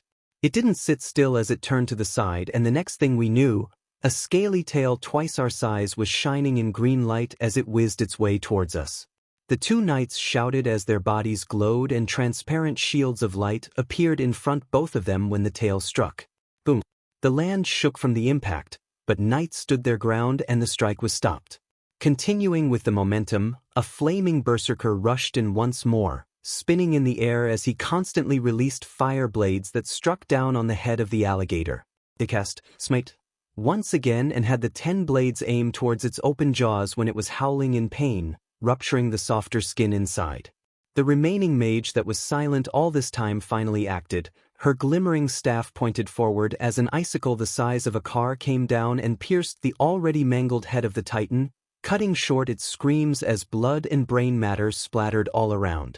My blood was boiling as I watched all of these fantastical skills and couldn't wait to start amassing higher-ranked skills of my own. I looked at the corpse of the disfigured titan and promised myself to run this dungeon at least tens of times in the coming days to see what rank B skills would pop out, and of course, the rare chance of a rank A skill dropping. The hunting squad members were cheering at the finished raid as a green crystal appeared. Lana came towards me and said, "Not bad, newbie. Those blades of yours allowed us to finish our raid in record time. Our profits are about to increase." The rest of the members laughed as they gathered together and checked to see if anybody was injured. The mage that had cast the amazing-looking skill where magma balls fell from the sky was up on his feet again as they collected the loot and prepared to leave the Dungeon Lights novel. I looked around me at the multitude of alligator corpses and the even larger one by the side. I knew I could clear this dungeon if I came in alone, but it would take me a lot of time to take down hundreds of alligators and this huge beast, and I loved clearing dungeons as quickly as possible. My highest ranking offensive skill was C, and I felt like I needed a high damage rank B skill similar to these hunters for an even smoother boss run. The face of a chiseled man popped in my head as I thought about what to do next. After the chorus and an item that dropped were collected, we placed our hands on the green crystal and were transferred to the outside world once more. Officers that were standing guard near the monolith were surprised and checked their watches when we came out. The dungeon was completed in under 3 hours this time around because of my addition. I took down the contact information of the rank B hunters as they invited me to go with them to celebrate. I thought about it as I recalled I hadn't really associated myself in any social settings for quite a while. Maybe this would be something good to do. The dungeon wasn't going anywhere, and a few hours of new places wouldn't hurt. I told them I'd catch up with them as I already planned to do something else at the moment and went towards the office of the Vice Admiral. Bypassing the many security points, I came back to the office filled with stacks of paper once again. Magner looked at an antique clock on the wall before smiling at me and saying, "Everything went well, I presume?" "Very, and I would love to continue to help, but I'm going to need a favor from you first." The man's eyes perked up as he listened to my words. This time around, I wanted to look through the offensive rank B skills in the hands of the military that I could learn to make my run of the dungeon even smoother. Even if I was good enough to beat it now, being even more prepared was not an issue. I could have jumped into the dungeon and spent some time clearing it for rank B skills, but the drops were random so I would never know how long I'd be diving before a skill that I actually wanted to use drops. The lower-ranking skills were also quickly losing their effectiveness, as the rank F, Fireball, would not dent the scales of rank B monsters and wasn't used even once the entire dungeon dive. Just a single rank B skill? I can make something like that happen. Let me call someone in. I nodded at him and waited by the side. A minute later, a woman dressed in business wear came into the room and greeted the Vice Admiral. "Boss, here's the document you wanted." Magner nodded at her as he grabbed the thick book and handed it to me. "This is the inventory of all rank B skills that haven't been distributed yet. Let us know which one fits your taste and we'll take it out of storage for you." Magner looked at the hunter in front of him that was intently looking through the inventory of skill books and smiled at the achievement of recruiting another excellent hunter. Lightsonville. Seeing how he almost halved the dungeon run, his help would continue to bring in even more resources in the weeks to come. He just hoped this hunter's addition, along with everything else they were trying to do, would bolster their strength enough to stand against what was coming. What they really needed were more of the peak rank A hunters, but they couldn't be cultivated as quickly. He was also looking favorably at the hunter in front of him as another candidate, as his power had skyrocketed just in the past week. Maybe there were still more surprises. The book held a list of many more skills than I expected, making me spend some time deciding my first rank B offensive skill. A disastrous skill caught my eye with its high damage potential and the fact that it would match extremely well with the mangrove swamp's huge clusters of alligators that would swarm towards me once I went in alone. I let the Vice Admiral know of my selection and spent a few minutes talking while the assistant went out, coming back 10 minutes later with a suitcase that held a thick book. I received the suitcase and absorbed the skill, Miniature Tornado. For 10 seconds, unleash a rotating column of sharp winds that follow your commands. The skill appeared in my panel without an issue, and I was looking forward to spamming as much of it as I could when hundreds of alligators swarmed me from all sides. I gave my thanks to the Vice Admiral and stepped out of the office. The short tank, Lana Stone, had already sent an address on my phone of where I should be joining them. I'll indulge myself in this bit of socializing before going back to my lone ways of decimating dungeons. I got out of the military sector and got a ride towards the location. The streets of Star City were packed with energy and people, making you rethink whether half the land had really been turned into a desolate wasteland and people were still fighting for their lives. This being one of the core defense cities of the Empire, there were very few incidents of monsters causing deaths and destruction once things stabilized. The unawakened people thus looked up to the hunters that were diving into dungeons to protect them every day and aspired to be like them. The car neared a grand structure that could be seen from anywhere in the city. It took my breath away as I remembered seeing videos of structures like these that were in multiple inner cities across the Empire. The excited faces of people rushing in through the huge double doors and the shouts and screams could already be heard from here. This was the place where hunters fought and competed for fun. This was the Colosseum. I shot a text to Lana that I was here, and someone approached me a few minutes after to lead me past the lines of people. Booming sounds of boos and cheers were already resounding throughout the huge building as we went in and neared spaces with fewer people. The Colosseum was built similar to those in ancient cultures, A huge oval amphitheater with thousands of seats. The hunting squad had a huge space all to themselves close to the arena floor in the middle where there were already hunters fighting. I joined them and watched the ongoing match, which seemed to be between two rank C hunters. The fights were brutal, as the bloodier they were the more cheers the crowd gave. Drinks and food were already brought in, and we began talking when the short tank turned to me and screamed in my ears over the loud cheering. We might be lucky enough to see an amazing show in a few minutes. Apparently Lightning Hand is bored enough once again and is announcing a competition soon. I listened to her words as I recalled who Lightning Hand was. This was one of the few known rank A hunters of the Empire. I didn't realize he was in Star City. What was someone strong like him about to do? The fight between the two rank C hunters was gradually coming to a close as the mage ran out of mana and was now being beaten to a pulp by the berserker. The crowd was screaming like they were possessed as a ringing sound was heard, and the fight was finished. The cheers reached an even higher pitch when the match was done, and a burly man with his body crackling with lightning appeared on the 4 huge screens in the middle of the Colosseum. He was standing in a section close to us surrounded by pretty women when he grabbed a mic, and his booming voice could be heard throughout. "Hello, citizens of Star City." The strong voice rang out like a clap of lightning, and the cheers from the spectators reached a fevered pitchlights novel. "We're in for a great show today, as I will be putting forth a prize that no hunter can say no to." Lightning Hand rose his hand in the air as a thick book appeared between his fingers. "This, my dear citizens, is the Rank A skill book, Flight." The crowd went silent for a second before even louder cheers resounded. My mind received a shock as I looked up at the man on the screen and the glistening skill book he was holding. The hunting squad members got up from their seats as serious expressions rose on their faces. The man whose body had tendrils of lightning dancing on it continued, "For today only, in the next 30 minutes, the winner of a free-for-all fight will get to take this bad boy home." The loud screams continued to increase as hunters from all over the stadiums rose up with greedy faces. This was a Rank A skill, something that rarely dropped in Rank B dungeons, and only ever came out from the dungeons that very few hunters could delve in. This was the dream of many hunters. Even I was expectant to get my hands on something like this. Flight, something that literally allowed you to, well, fly. Now, for all the hunters that want to participate, jump into the ring. The moment his words finished, multiple hunters began jumping from their seats onto the huge circular arena at the center of the Colosseum. Hunters were greedy for skills but were smart enough not to lose their lives.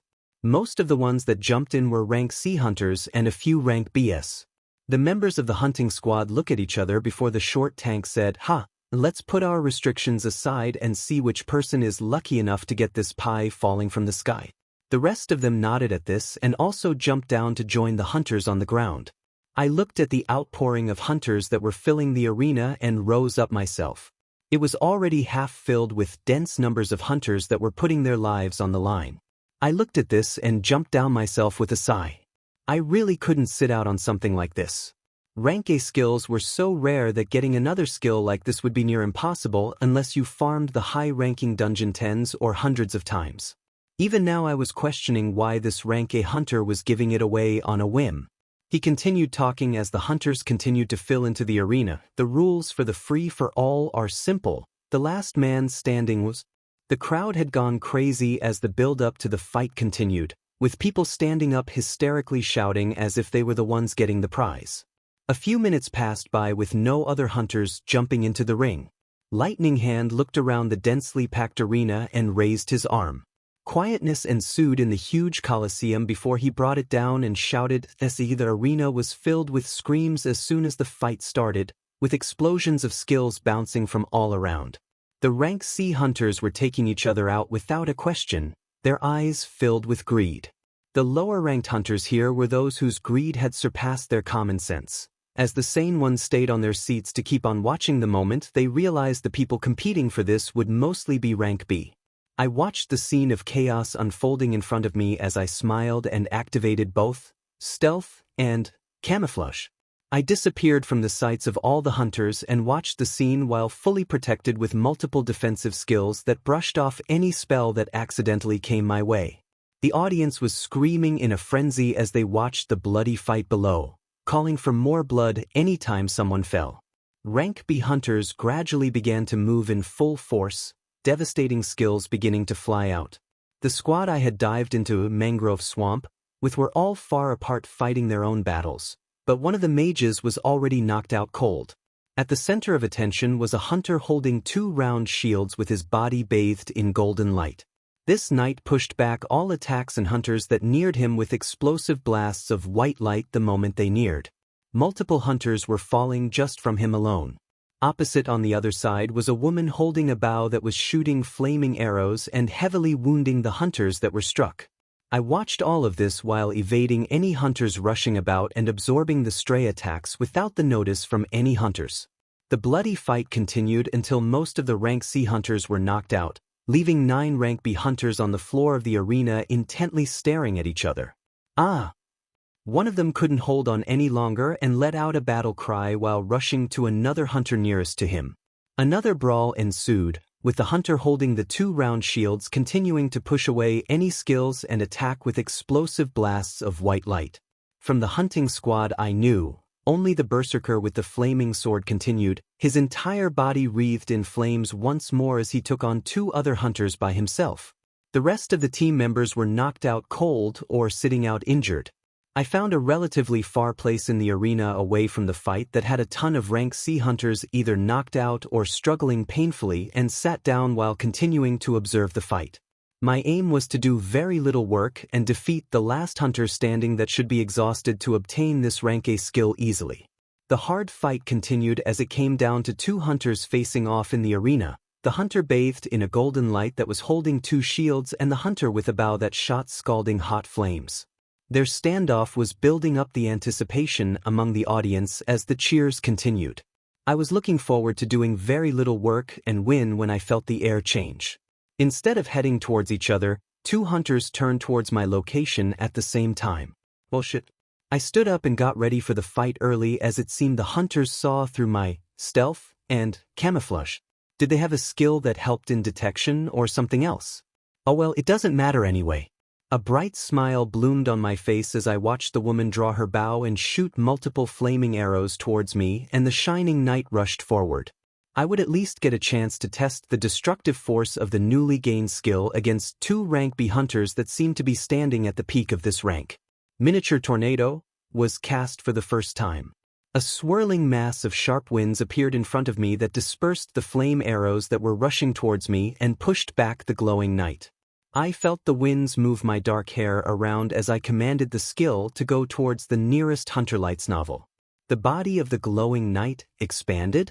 Wow, his body actually expanded as the blinding light shooting out of him increased, withstanding the heavy and sharp winds until the skill faded a few seconds after as it had a 10-second duration. His body came back to normal size while he was roughly breathing, seeming proud of being able to withstand the attack. I gave a light laugh as I shook my head and cast another miniature tornado. The knight's face turned ashen as he saw another coming right at him and used the 2 shields to try and withstand the rotating winds to no avail, being blown away with cuts all over his body a second after. The remaining hunter on the field that was shooting arrows had moved a further distance away from me while continuing to shoot. I wouldn't let her have her way as I used whirlwind to close the distance and cast another miniature tornado at her position. The rapidly rotating winds swiped the hunter off her feet, inflicting heavy damage on the armor and skin beneath it, the force ultimately blasting her onto the walls of the arena. Silence followed after as I stood in a field of hunters that were either knocked out or crying painfully, with a few missing some limbs. Wah!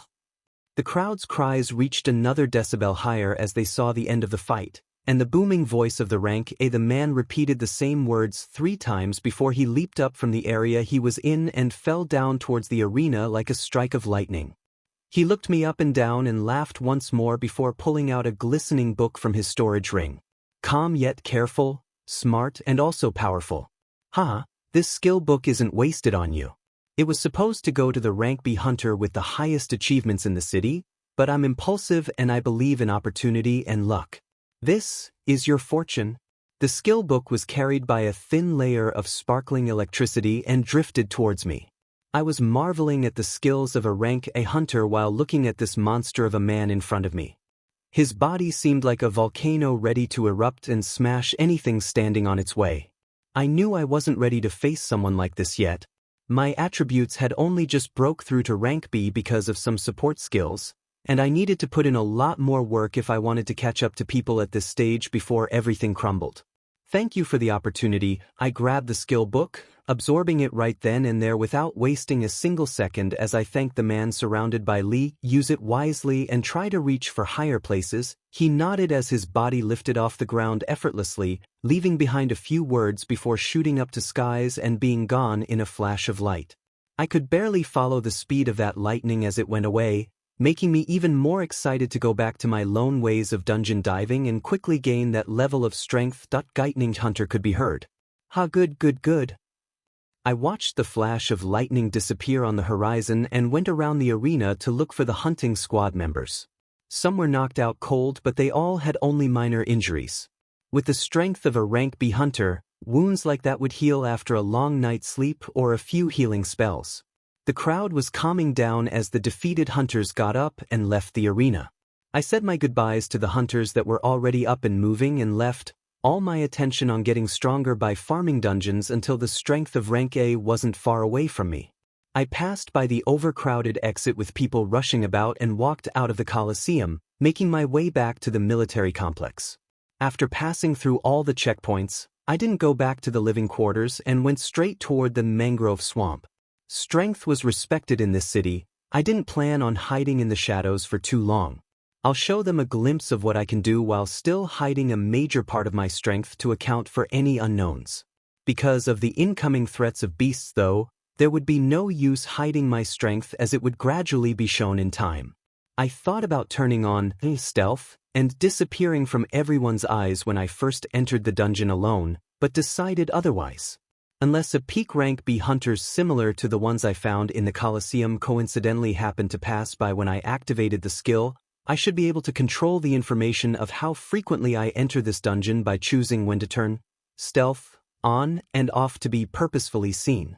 I will go in the first time without hiding and turn on stealth when I inevitably beat the dungeon in record time. I'll keep myself hidden during these times so that my impossible clear time will be kept under wraps. I showed my ID to the confused guards patrolling around the dungeon as they watched me with increasingly shocked expressions go towards the dungeon and disappear from their sight. What? He went in by himself? Magner abruptly stood up while listening to the report that just came in. The gears in his mind were turning as he asked himself if he had struck gold with this hunter while seeing this show of confidence, or if he had miscalculated entirely and wasted some resources. His impassive look came back to his face as he thought, only time will tell. At another location in one of the luxurious hotels in Star City, a man was fuming from a phone call he just received. He was a veteran rank B hunter that was halfway through becoming rank A. He was already holding 2 rank A skills, and needed just one more to fully be considered a legitimate A ranker that could dive into the highest dungeons known. A book that had dropped recently and was in the possession of Lightning Hand was supposed to go to the next rank B hunter on a list.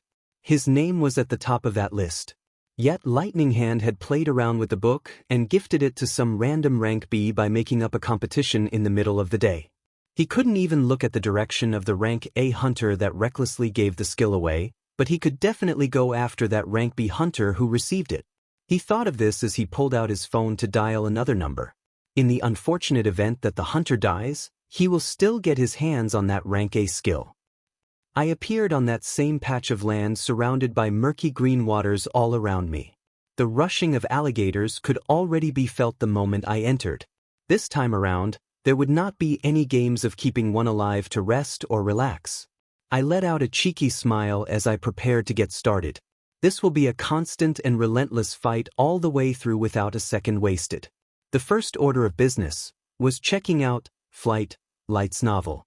My body slowly began lifting off the ground when the skill was activated, following my thoughts while slowly rising. If I thought about moving up, I moved up. Any direction I wanted, and I could do it in a heartbeat. I hovered a few meters in the air and enjoyed the feeling when the alligators reached the small patch of land and jumped up with their wide jaws open. I looked at these fumbling alligators below me and decided to get started. This time around, I won't be stopping. I'll bulldoze through everything with as much power as I can without worrying too much. I didn't even start off like usual by casting the skills gradually while watching these monsters die. A miniature tornado appeared at the center of the alligators, and then another two appeared to their left and right, and they kept on increasing. The rotating forces of the miniature tornado shredded the hard scales of the alligators as if they were paper and turned them to mincemeat, very quickly turning the scene below into a mixture of blood and gore. The first barrier was released and more alligators were rushing where I was, but I would not wait for them. I commanded my body to fly forward, testing the speed of the skill for the first time. The result? How fast I didn't know, as I didn't even know how to measure myself, but I was able to get to the point where the first barrier disappeared in a few seconds just as the new alligators were rushing in. If I could put it into words, then just as fast as a car speeding down a highway, if not faster.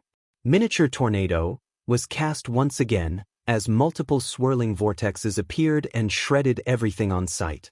The next minutes passed like this, with me flying around the mangrove swamp, hitting the miniature tornado on every beast that I saw.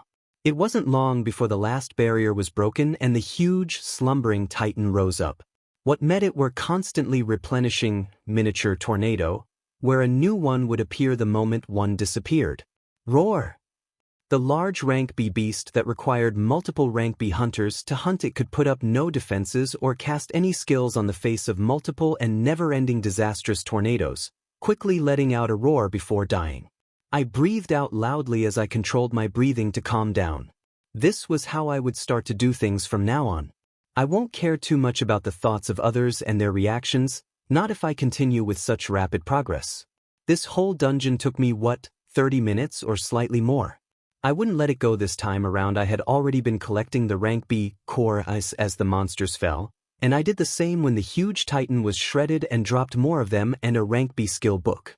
I recalled how Soliel's castle had a chance to drop a higher rank skill even though it was a rank C dungeon, and wondered how many times I had to repeat the rank B dungeon, Mangrove Swamp, before a rank A skill book dropped. My eyes shined with excitement as I looked forward to this while I stayed in the air and absorbed the rank B cores right away. The skill book dropped this time around was Curse of Slowness, a curse-type skill I haven't come across before that majorly slowed down the speed of the enemy it hit. I didn't know when I would use this, but I absorbed it anyway. I would take in all that I can and think later. As soon as the cores dropped in the dungeon were absorbed, I reached out to the green crystal that had risen and was transferred outside the monolith with stealth still active. The cores from one dungeon run were nowhere enough to have me reach the peak of rank B vitality and strength attribute without diving a few times even if I was doing it solo. The higher you rose, the more cores of equivalent rank you needed to raise your attributes. The focus cores that weren't useful to me would all be sold later. I went towards one of the square doors of the monolith as I disappeared inside once again. This time, I will continue to dive into this dungeon even after the sun sets. My dungeon diving that was filled with vigor continued for the next few hours. On the 10th dungeon run, I had maxed out my vitality and strength attributes by absorbing all of the cores that dropped, bringing me to the peak of rank B. I only dived 3 more times after that before calling it a night. I was lucky enough to receive an item, or to skill book, on every single one of those 13 runs, with all of them being rank B. Even though everything randomly dropped, I was able to pick up one defensive skill similar to Arcanist's Sphere of Protection, that was called Golden Halo, which when cast would form a halo of light around my body that rejected any attacks directed at it. One was an offensive mage skill called Doom Bolt, which called forth a dark red lightning bolt that had even higher damage than Miniature Tornado, as it could stun the Titan of Mangrove Swamp with one hit. The only downside was that it was a single target skill. There were 3 skills that required specific weapons to be cast, so they would be left out to be exchanged later, and the remaining 5 skills were support skills that buffed me in all sorts of ways. Lightfoot and Windrider both collectively increased my speed by 100%, increasing how quickly I moved and flew to an insane degree. Rigorous increased the effects of all defensive skills by 50%, and Shadow Veil was another skill similar to stealth and camouflage that I was confident once I had this activated, only rank A hunters would have a chance of noticing me. The last skill that came out in these first 13 runs, Wild Heart, was my favorite as it increased the damage all my skills dealt by 50%, continuing to make the damage of my skills even deadlier and causing rank D skills to still be somewhat usable even at this point.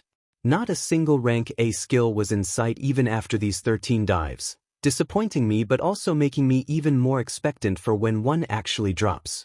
There were 3 items that dropped along with the skills, 2 of them being Scale Armor and a Fang Sword.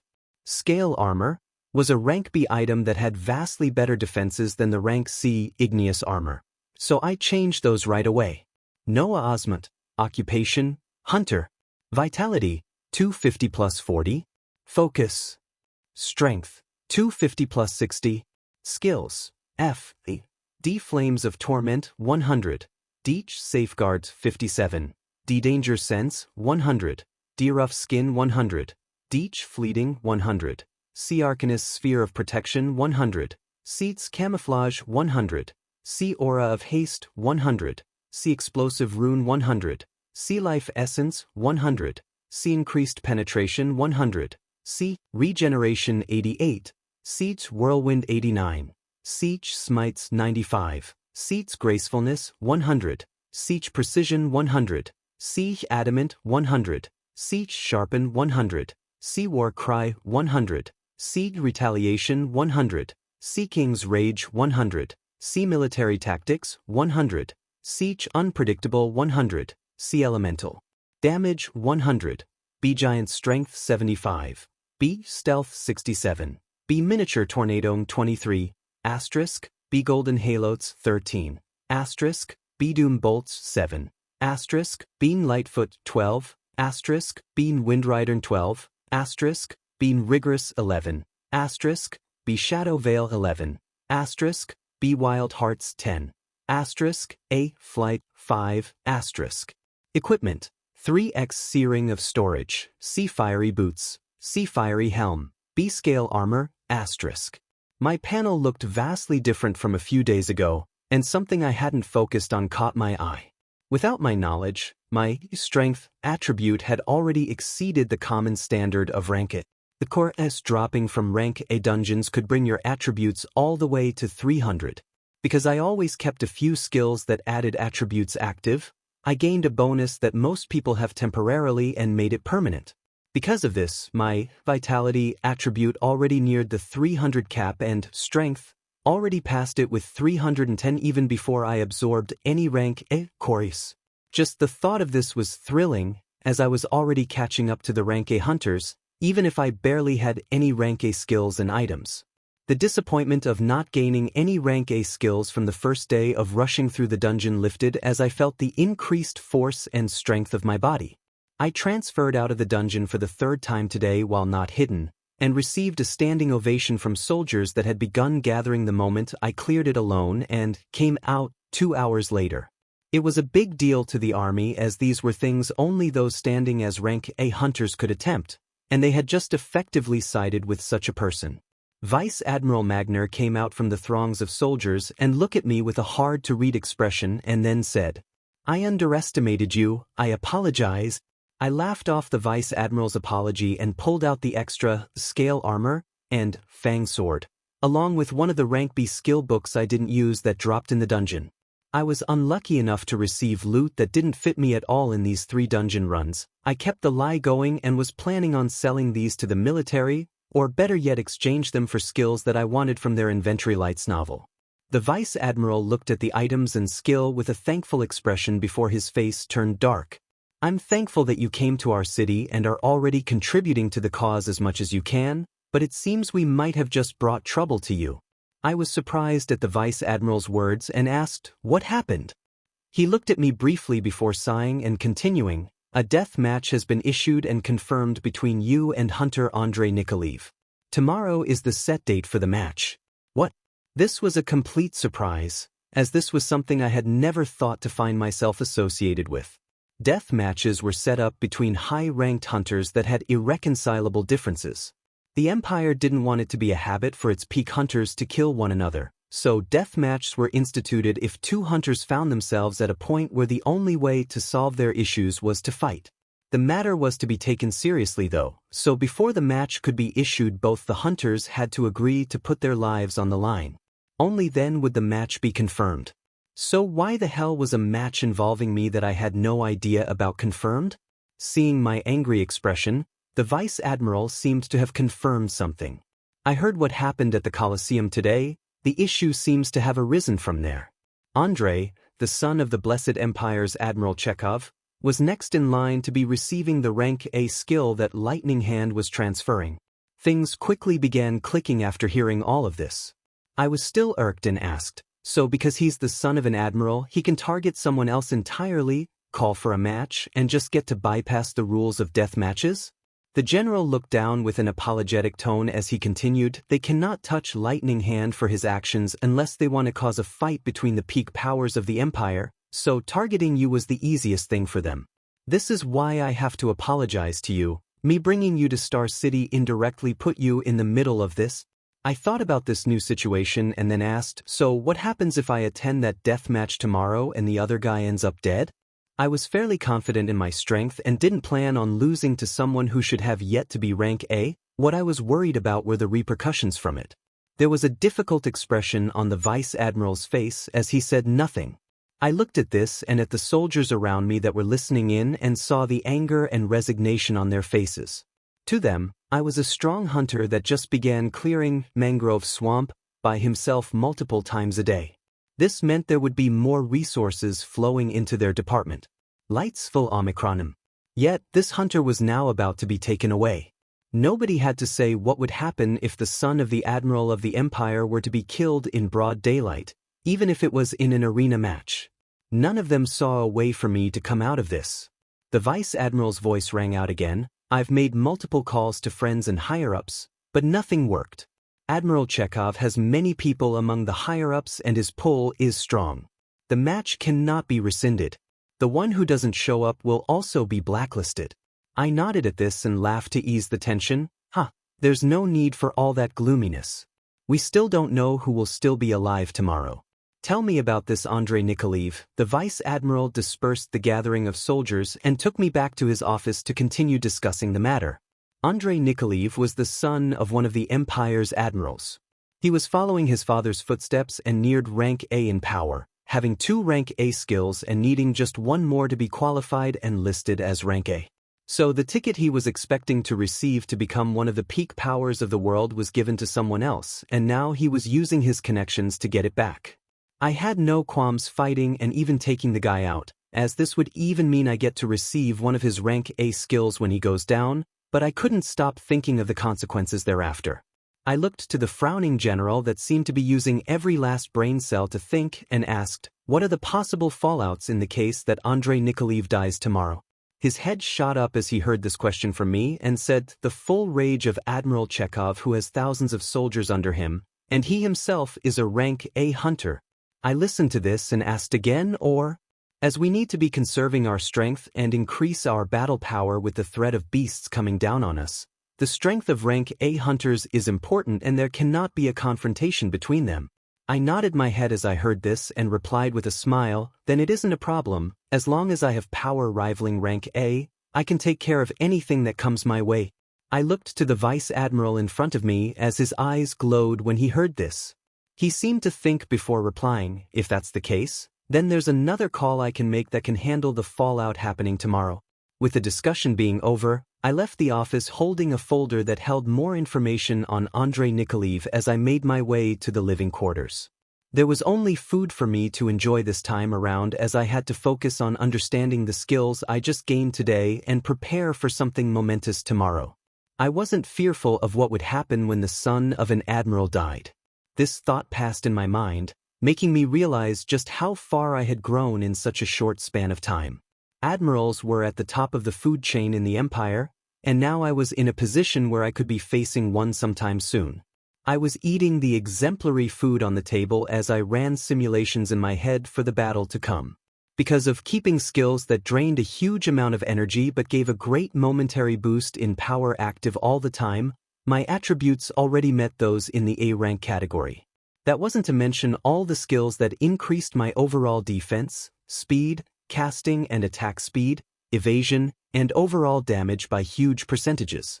These skills layered on top of active defense skills like Arcanist's Sphere of Protection and the recently acquired Golden Halo made me realize just how strong I currently was. Even though nothing was tested, I doubt a single rank B could get through my defenses, and maybe I would be injured from the attacks of a rank A hunter. The classification of having 3 rank A skills before being coined a genuine rank A hunter was to satisfy the high pedestal that rank signified. Only those that were truly strong could be considered in that rank, and having the versatility of using 3 rank A skills affirmed that. Possible plans continued forming in my head as to how this whole thing would end, and soon I felt confident enough to face whatever came at me these next few days. I wouldn't sacrifice my sleep because of it though, and wrapped myself up in the silk bed sheets and fell asleep.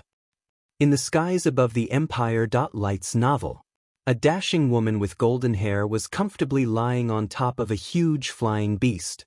She held a bewitching smile on her face as words dripping with honey left her lips. Little Magner is redeeming his one favor for a rising hunter. Just who could you be to catch the eyes of one of the few sane men in the Empire? She was a veteran rank A hunter that was just below the renowned Steel Mikhail. Her flowing golden hair and the huge beast she flew on would cause mischief anywhere she went. She was now heading to Star City. Morning of the next day. News had spread all over Star City of a main event deathmatch that would be occurring in the Coliseum during the day. The 2 hunters participating each held rank A skills, making them on the cusp of breaking through to the exclusive position of a rank A hunter. The one coming out of it alive would most likely be the newly born rank A hunter to appear in Star City. The excitement was palpitating as all the seats had already been reserved and taken in a few hours, packing the Coliseum to its limits. Those who couldn't watch were left with turning on their TVs and watching the commentators describe the 2 figures that would be fighting as the main event. One was a known hunter in the Empire, the son of one of its admirals and a peak hunter that was bound to be given the rank A title in no time, Andrei Nikolaev. The other was a rising rookie with an empty track record, becoming known just recently by winning a free-for-all match against other rank B hunters, Noah Osmont. New information came in that this character is able to dive and complete rank B dungeons alone, but this news was not yet verified. There were a few friends watching the live feed of the packed arena and listening to the commentators when one spoke with a bored expression.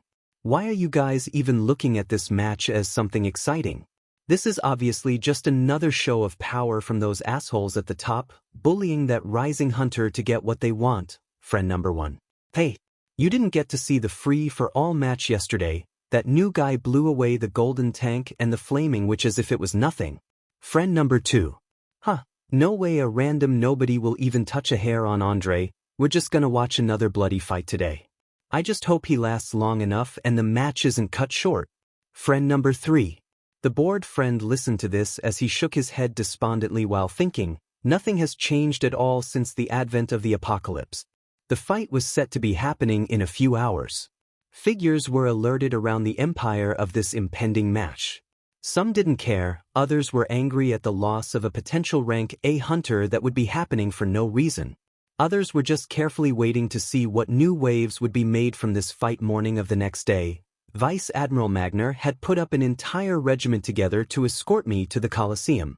It wasn't as much for protection as a show of support as we rode from the military sector towards the grandiose amphitheater.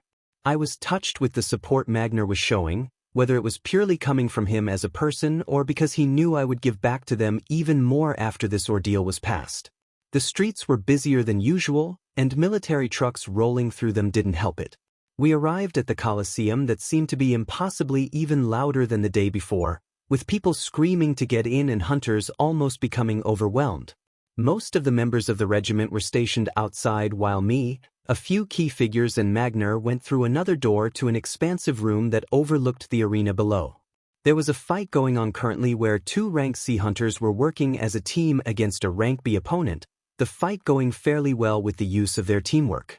Drinks and food were quickly brought in as many of the people packing the arena today were waiting for the preliminary matches to finish and for the main event to begin. Magner and I were discussing the hunter I was going to face today in detail. From the known information, he held 2 rank A skills. One of them was a defensive skill that made him nearly impenetrable to damage when it was activated, but only lasted for a minute and he had to wait for 10 more before initiating the skill again. The other was a rank A skill that there wasn't a lot of knowledge on, but it was known to be an area of attack skill with a high mana cost that dealt significant damage. Even after knowing these things, I wasn't too worried. I will definitely be careful and watch what he does, but I was that confident in the multiple skills I was layering on myself and the fact that my attributes most likely surpass his because of some of my skills. The only thing I was remotely worried about was the casting of the rank A skill, as none of these skills are a joke. With my percentage-boosted defenses and skills, I was predicting the most the rank A offensive skill would do is injure me. I would have the regeneration skill ready to cast in case I took damage from the skill head-on. The hour was quickly approaching as the crowd cheered when one match ended and another began as we enjoyed the food in the reserved space. Magner continued to have a worried look on his face as he seemed to be looking to the sky every now and then, as if waiting for something. The cheers of the crowd reached its peak when an announcer's voice rang out in the Coliseum. "People of Star City, are you ready for the biggest match of your lives?" The announcer's voice was drowned out as soon as his word finished as the crowd screamed. "Yeah." The announcer continued with a calmer tone. "Then without further ado, I give you the contestants of this death match, Andrei Nikolaev and Noah Osmont." The cheers continued as a burly man jumped down from another location in the Coliseum. The man had a cold expression on his face. His body was wrapped with a purple robe and he held a frozen staff with his right hand. This was Andrei Nikolaev. He was the first hugely built mage I had seen, standing there with an imposing gaze that looked ahead. I rose from my seat and slowly drifted down towards the arena, levitating slightly above 2 meters from the arena floor as I looked down towards Andrei. His imposing gaze became fierce as he saw this, and I laughed while flying towards the podium where the announcer was at. The crowd was already screaming at their peak as they saw this. My voice rang out loud and clear towards the announcer. "I just want to confirm something with everyone as witnesses. What is the outcome of a death match?" The announcer heard this and fervently replied, his voice ringing out through the Coliseum once more. Light's novel. "The match ends in death. With death, the feud is over, and the possessions of the other party are all yours." "Yeah." The crowd continued screaming as the announcer said this. I nodded my head and landed on the arena floor, watching the enraged mage standing opposite to me who couldn't wait to rip my face off. Match start. The fight began with cheers as Andrei moved first, pointing his staff towards me and casting a skill that formed 5 spinning dark orbs that flew towards me. I used flight to evade the balls coming after me, my speed being fast enough to watch them as they whizzed by me and smashed onto the high walls, exploding into a mass of darkness. I wanted to test the guy out as I cast my newly gained Doom Bolt. A large streak of red lightning quickly formed and crashed down towards Andrei, his expression quickly changing as his body was enveloped with wind elements and he rapidly disappeared from his location. Boom. The lightning bolt was abnormally powerful as it blasted apart the grounds of the arena. This was a rank B skill boosted by many active support skills, its power becoming more terrifying. Andrei appeared at another location in the arena, his face turning abnormally serious as he looked towards me. I returned the stare back and said, "Don't get scared now, I'm just getting started." I wanted to enrage this man as much as I could. The angrier he got, the more mistakes he would make, and the easier I can take him down. The main challenge was what would be happening after he fell. His serious face became red as he seemed to have made up his mind. I smiled at this and cast a miniature tornado towards him while also casting Doom Bolt. To descend on him once again, he watched these deadly skills coming towards him as his body began shining in a golden light, his skin rapidly adopting a color and sheen similar to a statue. Rank A skill, Regal Armament, was cast. The golden skin shone in the light as the Doom Bolt struck down and the sharp winds of miniature tornado neared. Cheers rang out in the arena as these iridescent colors appeared on the arena floor. Boom. Another loud explosion resounded in the arena, and when the dust cleared, a golden man was still standing there, matchless. I looked at this and prepared all my attention. If he has already cast his defensive skill that only lasts a minute, he should then be planning to let out the deadliest attacks in this 1 minute.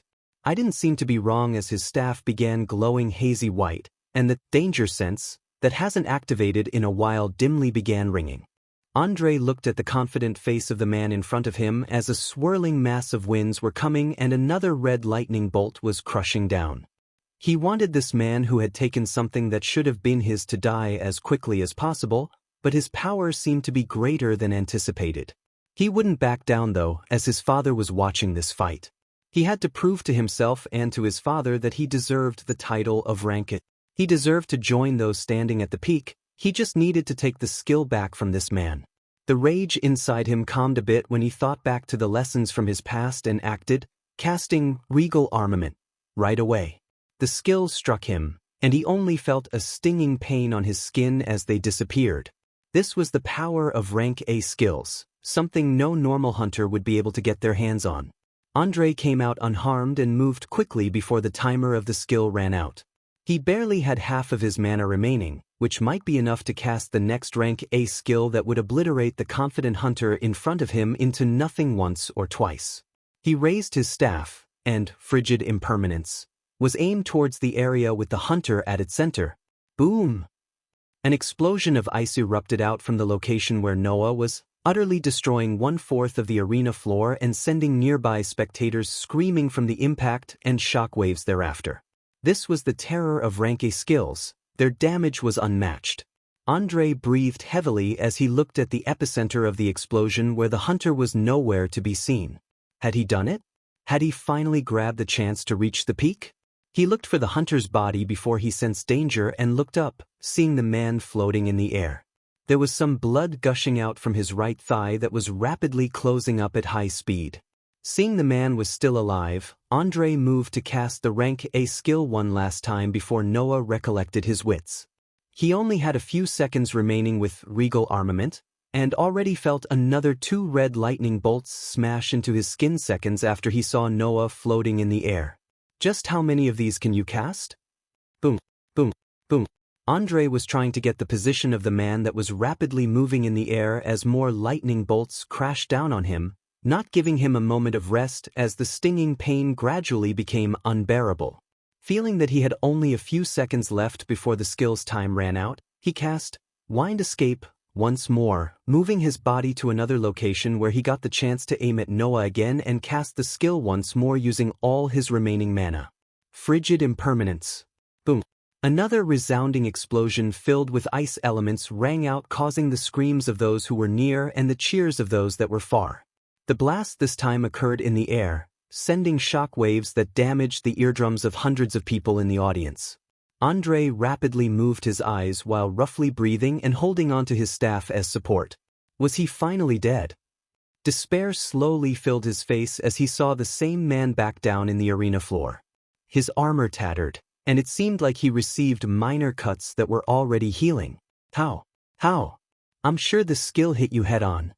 He was rapidly thinking about what to do now that all his energy reserves were gone and the golden skin he had on was rapidly fading. He looked to the man with the same confident face that was now flying towards him as he finally became scared for his life and unwillingly looked towards a certain area in the audience stands. Father, Light's novel.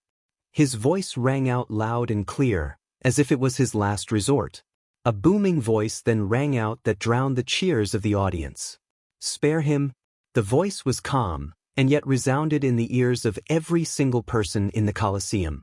A red streak of lightning had already formed and was heading down towards Andre when it stopped. He breathed out a sigh of relief as he saw Noah come to a stop and look towards where his father was. He sighed in relief and disappointment at not being able to take this hunter down, but at least his father was here to make sure he won't lose his life. He wanted to get up and go, but still felt the bolt of lightning not too far from him still hanging in the air. The voice from the stands rang out again. The match is over. A heavily built man with a low fade had risen up from the stadium, staring down at Noah who was holding his hand in the air, as if that was the only thing keeping the red lightning from striking down. Andre regained his calm as he saw the figure of his dad coming out and rose up.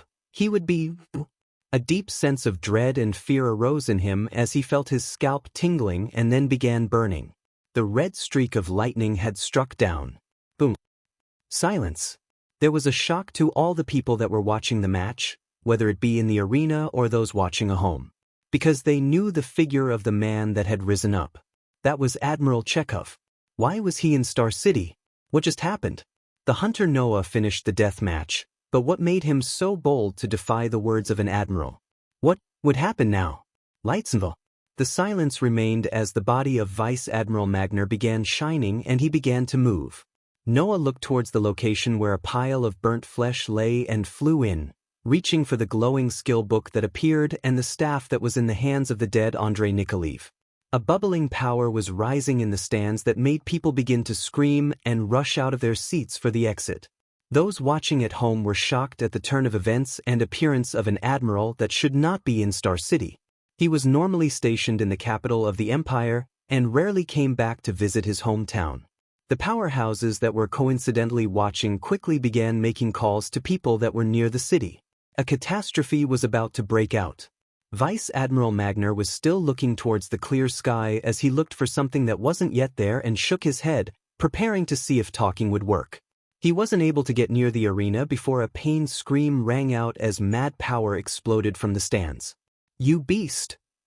Vice Admiral Magner watched the next events unfold in shocking fashion as Admiral Chekhov seemed to have forgotten everything around him as he erupted with power that launched him towards Noah as if he was a missile. The body of Admiral Chekhov was leaking purple light as his fist reached Noah, the impact smashing him down into the arena floor. The more surprising thing was seeing Noah fly out a second after, his equipment tattered but his body seeming perfectly fine. The purple light surrounding the Admiral formed into a purple disk that he stood in the air with. Feeling the strength of that blow and the power emanating in the field, Magner stopped going forward as he knew he would only lose his life if he came by. He only had rank B strength after all. What he didn't understand was how much he had underestimated Noah. How was he able to stand against the strikes of multiple rank A skills and still be able to stand against an A ranker? The surprises this man kept bringing out were too numerous. But if he had already reached this level, it was a great thing for the future of the Empire. This fight had to be stopped.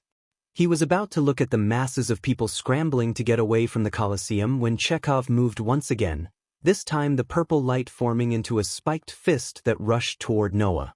Vice Admiral Magner looked at this as he wished the person he called to get here as soon as possible. Whiz. The huge spiked purple fist rushed through the air with a grating sound as 3 red lightning bolts smashed into it, dissipating its form. Noah didn't seem to be done as 3 more rapidly rotating tornadoes rushed where the Admiral was.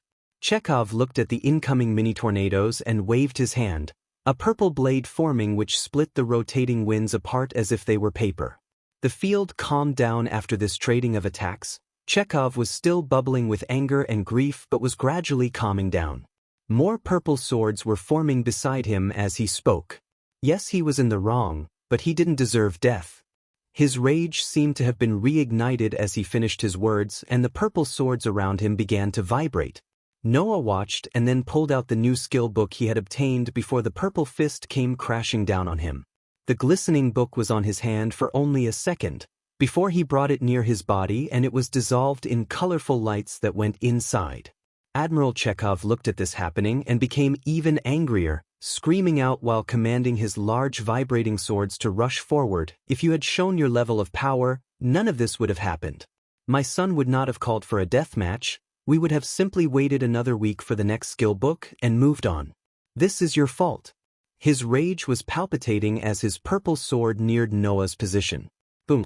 A resounding explosion rang out after, the purple swords being destroyed by the explosion, leaving behind a wide area where ice elements were still fluctuating. Frigid impermanence was cast once again, but this time from the hands of someone else. Magner looked at this sight with incredulousness, questioning the mana reserves of the man that kept on throwing spells left and right. Calmness seemed to have returned on Admiral Chekhov's face as his mind seemed to be made up, numerous purple spiked fists and sword beginning to appear around him. At this time, though, a sultry voice rang out in the destroyed Colosseum. "Haha, Chekhov, You're actually planning on going all out in the middle of a city? Unknown to everyone, a huge black eagle that was boasting more than 5 meters in size was suspended in the sky. A woman with flowing golden hair sat atop this eagle. Magner soon felt elated at this person's arrival that signified the end to the mess today. He saw Admiral Chekhov's expression change to that of annoyance in the midst of anger and pain as he spoke. "Why are you here, Light's novel?" The woman laughed mischievously as her eagle neared the floating Noah in the sky. She looked at this foreign hunter before speaking. "Now where has someone like you been hiding all this time?" The woman atop the eagle pulled her eyes from Noah and observed the destroyed arena while continuing. Now with a stern tone, "I came to resolve any issues from the peak powerhouses of the Empire that should not be fighting amongst themselves during this time of crisis." Chekhov didn't seem to mind as the woman ignored him, and he looked towards the man that stood calmly in the air. He knew that he would not be getting anything resolved. The man before him had risen to a position no lower than him, and seemed like he was only getting started. The thing that caused him even more pain was the utter stupidity of the entire affair. None of the things that occurred were necessary. If only his son had just swallowed his anger and waited. If only he knew about the person he set up a match with. If only. He was a smart man and knew not to go down the path of destruction. There were many more people depending on him. This conflict will end here. The damage done now was already too much, and he didn't want it to continue further.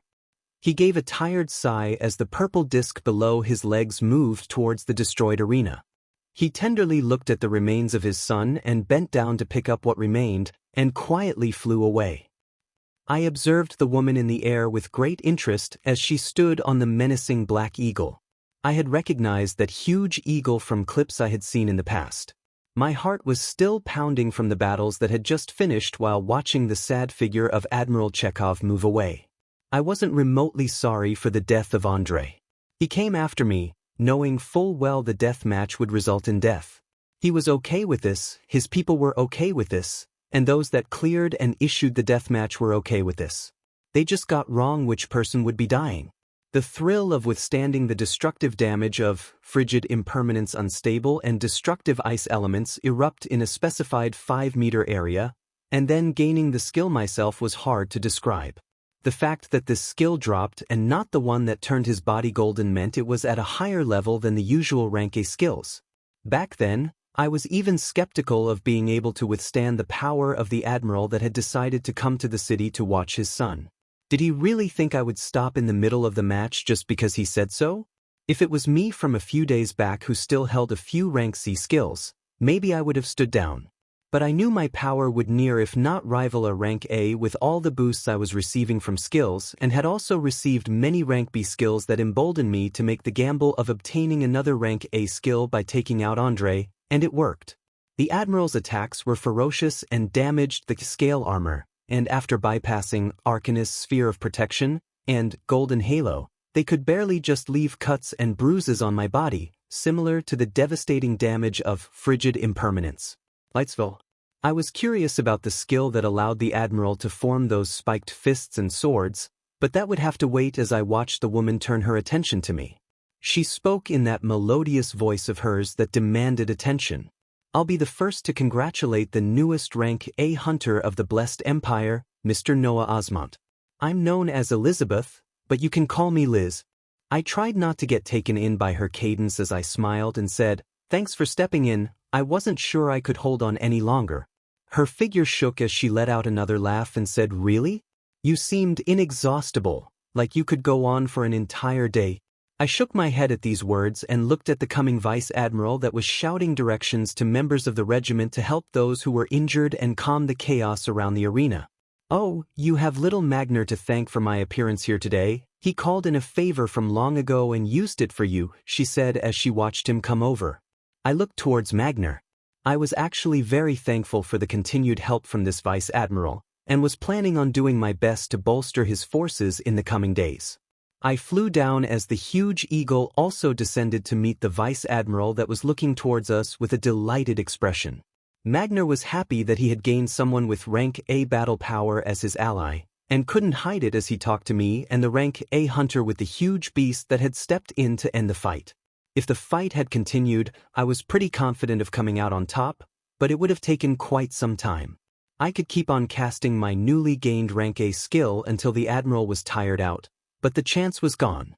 I also wasn't planning on going around and making it a habit taking down famous hunters everywhere I go.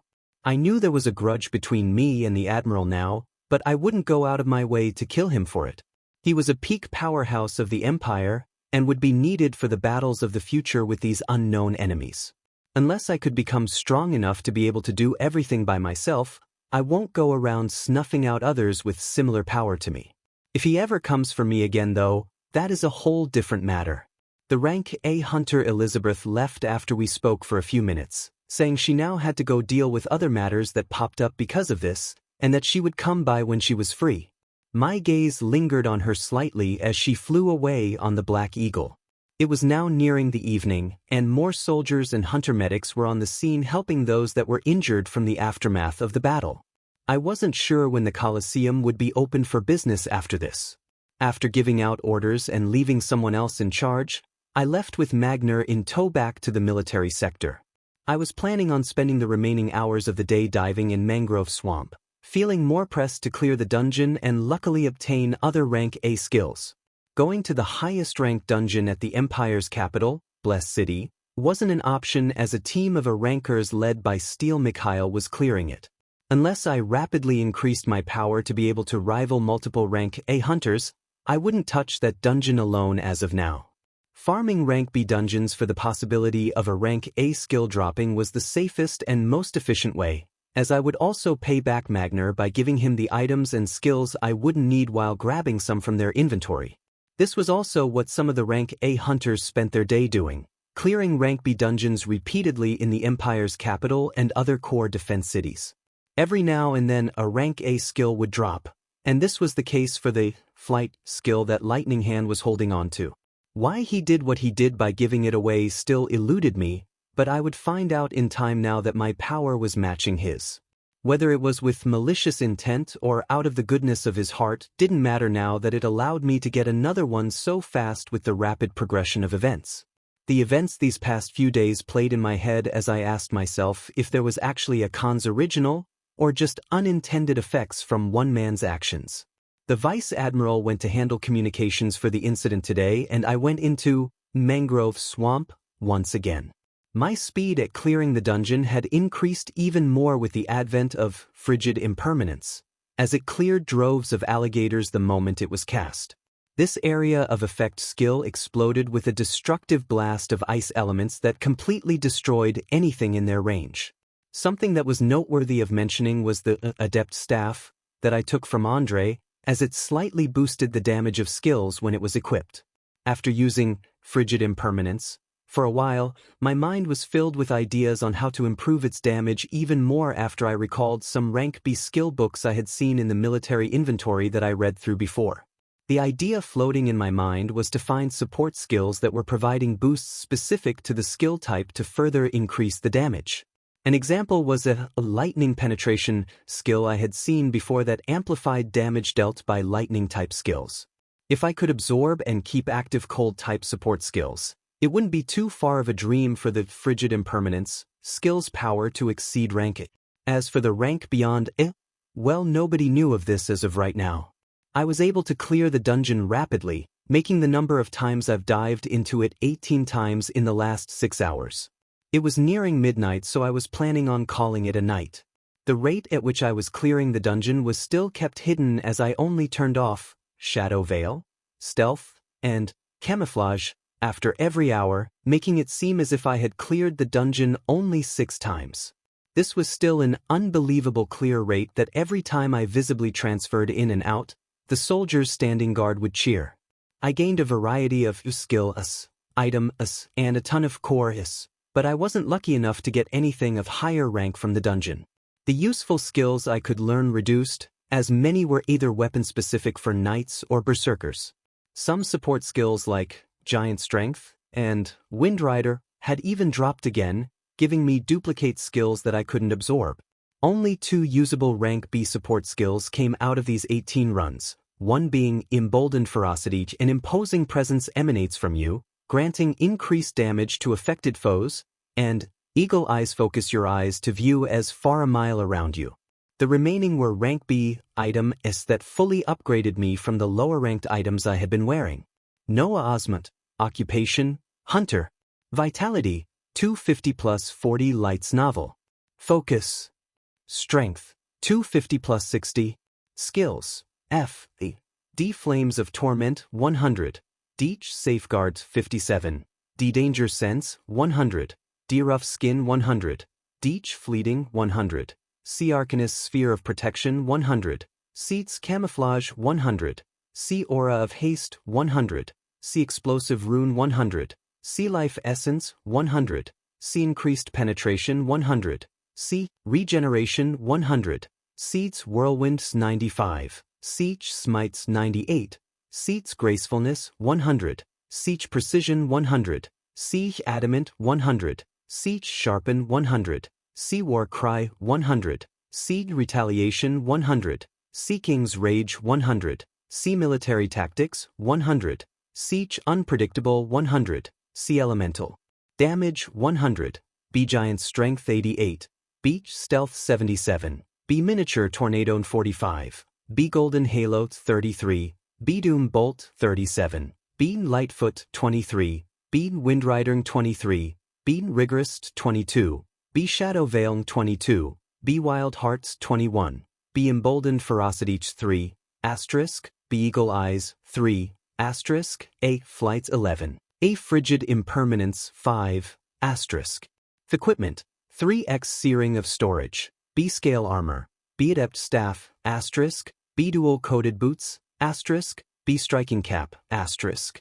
The addition of items besides the staff was a helm that was in the form of a baseball cap and heavy boots that shone a dark green color. Both provided increased defenses and protection. The night was a hazy blur and passed by in a blink. I woke up the next morning feeling invigorated as I saw the sight in front of me while feeling the colors and boosts of multiple activated skills that seemed to fill my body with inexhaustible power. If I didn't have Stealth and Shadow Veil activated at all times, people would just see a mass of colors and defensive layers surrounding me at all times. I freshened up and left the living quarters to start this day early, planning to be holed up in the mangrove swamp for the remainder of the day to see exactly how many times I could clear it before a rank A skill would show itself. I flew through the clear skies and arrived at the huge monolith, which seemed to have turned to a shade of light blue after I cleared it so many times. That day, I spent my entire time diving and I was able to clear the dungeon more than 40 times. 40. That number did not seem realistic, and something like this had never occurred in the past. Nobody had the unending stamina to do what I did repeatedly for an entire day. One good thing came out of it, as I was finally able to receive a rank A skill from this dungeon. My next rank A skill was Guardian Light, a light that cures injuries, ailments, and diseases descends down. It wasn't a defensive or movement skill that I was thinking about, but it was an amazing skill nonetheless. Its usefulness would be even more apparent whenever the time comes where I get injured again. Also, besides my original 3 rank C ring of storage, I was able to get an additional drop of these rare rings, this one even being rank B and holding a much larger space that was now holding a ton of items, cores, and skill book S from the past 40 dungeon runs. I was leaving the dungeon for the last time today to sift through the useful skill books and those that I would be giving away. Most of the items that dropped were duplicates of scale armor, or the other items that dropped in this dungeon before. I placed my hand on the green crystal and transferred to the outside world once more. I nodded to the guards and was about to head towards the Vice Admiral's office when I felt the ground start shaking. The tremors were emanating behind me and I turned back to see the huge dungeon monolith that was now a light fade of blue, had cracks spreading out from the middle. Oh shit. The cracks expanded as the tremors got even stronger, and the huge monolith began trembling before an explosion ran out. Boom. A huge blast was sent out as I was flung away, and any hunter soldiers that were near were heavily injured. I had watched the huge monolith of the mangrove swamp expand with cracks and then implode. When the dust cleared, there was an empty space where the monolith used to be, only a small shimmering crystal lying at the center. I looked at this with my mouth wide open. What the hell did I do now? I was trying to calm my emotions as I went forward to observe the shimmering crystal that remained from the monolith when I was suddenly met with a searing headache. I screamed out loud as I clutched my head and felt this pain that threatened to make my head explode. In my agony, a few faint words rose up in my mind that I could barely make out. Move, faster. An hour after, tumultuous waves were spreading throughout the empire. News had just been transmitted to all the leaders and governments of various cities of an incident where a dungeon had completely disappeared. This was the first ever change to occur since they first began appearing. New dungeons could appear at any time, but there was never a case of them ever disappearing unless a dungeon break occurred. The more shocking news that was coming out was that a hunter was involved in causing this. Light's novel. Leaders from all over were scrambling to find the authenticity of these news. If any of this was true, if any of this could be replicated, higher-ups who understood the current world were trembling in anticipation for the possible future. In a grand palace at the center of Blessed City, there was a large hall lined with guards wearing golden armors. At the forefront was a striking throne that shone with a purple light. A person was sitting on this throne looking at the admirals kneeling down below the steps. A feminine voice rang out in the large hall. I want a thorough report about all the events surrounding that dungeon. By the end of the day, I expect to be briefed with all the information about that hunter as well. The voice paused after this was heard before continuing. Treat the hunter very carefully, he might just be what we have been waiting for. On the throne was a figure fully covered from head to toe. A royal mask was hiding the face and an exquisitely defined crown lay atop their head. A man whose body was crackling with lightning was just transferring out of a rank B dungeon when his phone began blowing up. He pulled the phone out in annoyance as he read to see just who would dare to bother him so much. There were multiple texts and missed calls from people he didn't want to talk to all, but the things he was reading were giving him a shock. Get back to base soon, Admiral X. Lightsville. What is your connection to the rising hunter of Star City? Emerald XX. Call me back. No. Admiral XXX. Nothing he was reading from the text was making sense. A name kept popping up that he didn't recognize, Noah Osmont. He was busy clearing dungeons and didn't even get the news of the deathmatch he inadvertently caused this same day. After reading some more and seeing a lot of the questions were revolving about the event a few days ago where he handed the winner of an impromptu match a rank A skill, the name and person came together. The lightning was sparking out in an unstable manner the more he read on about what had just occurred. He was in shock as he thought, my impulsiveness actually led to something good? An incident had occurred that caused shockwaves to spread not just throughout the empire, but to the many allied countries in the United Federation. The news leaked out the moment it began spreading, other countries soon learning of this momentous affair. Delegates were assembled and tensions rose. The excitement was palpitating. Everyone could feel it. A change was coming. I was looking at a glowing crystal after finishing the talk with an excited vice admiral over what had just occurred. After the implosion of the dungeon monolith, there were many hunter soldiers that were badly injured, and I was able to see the versatility of my recently learned skill, Guardian's Light.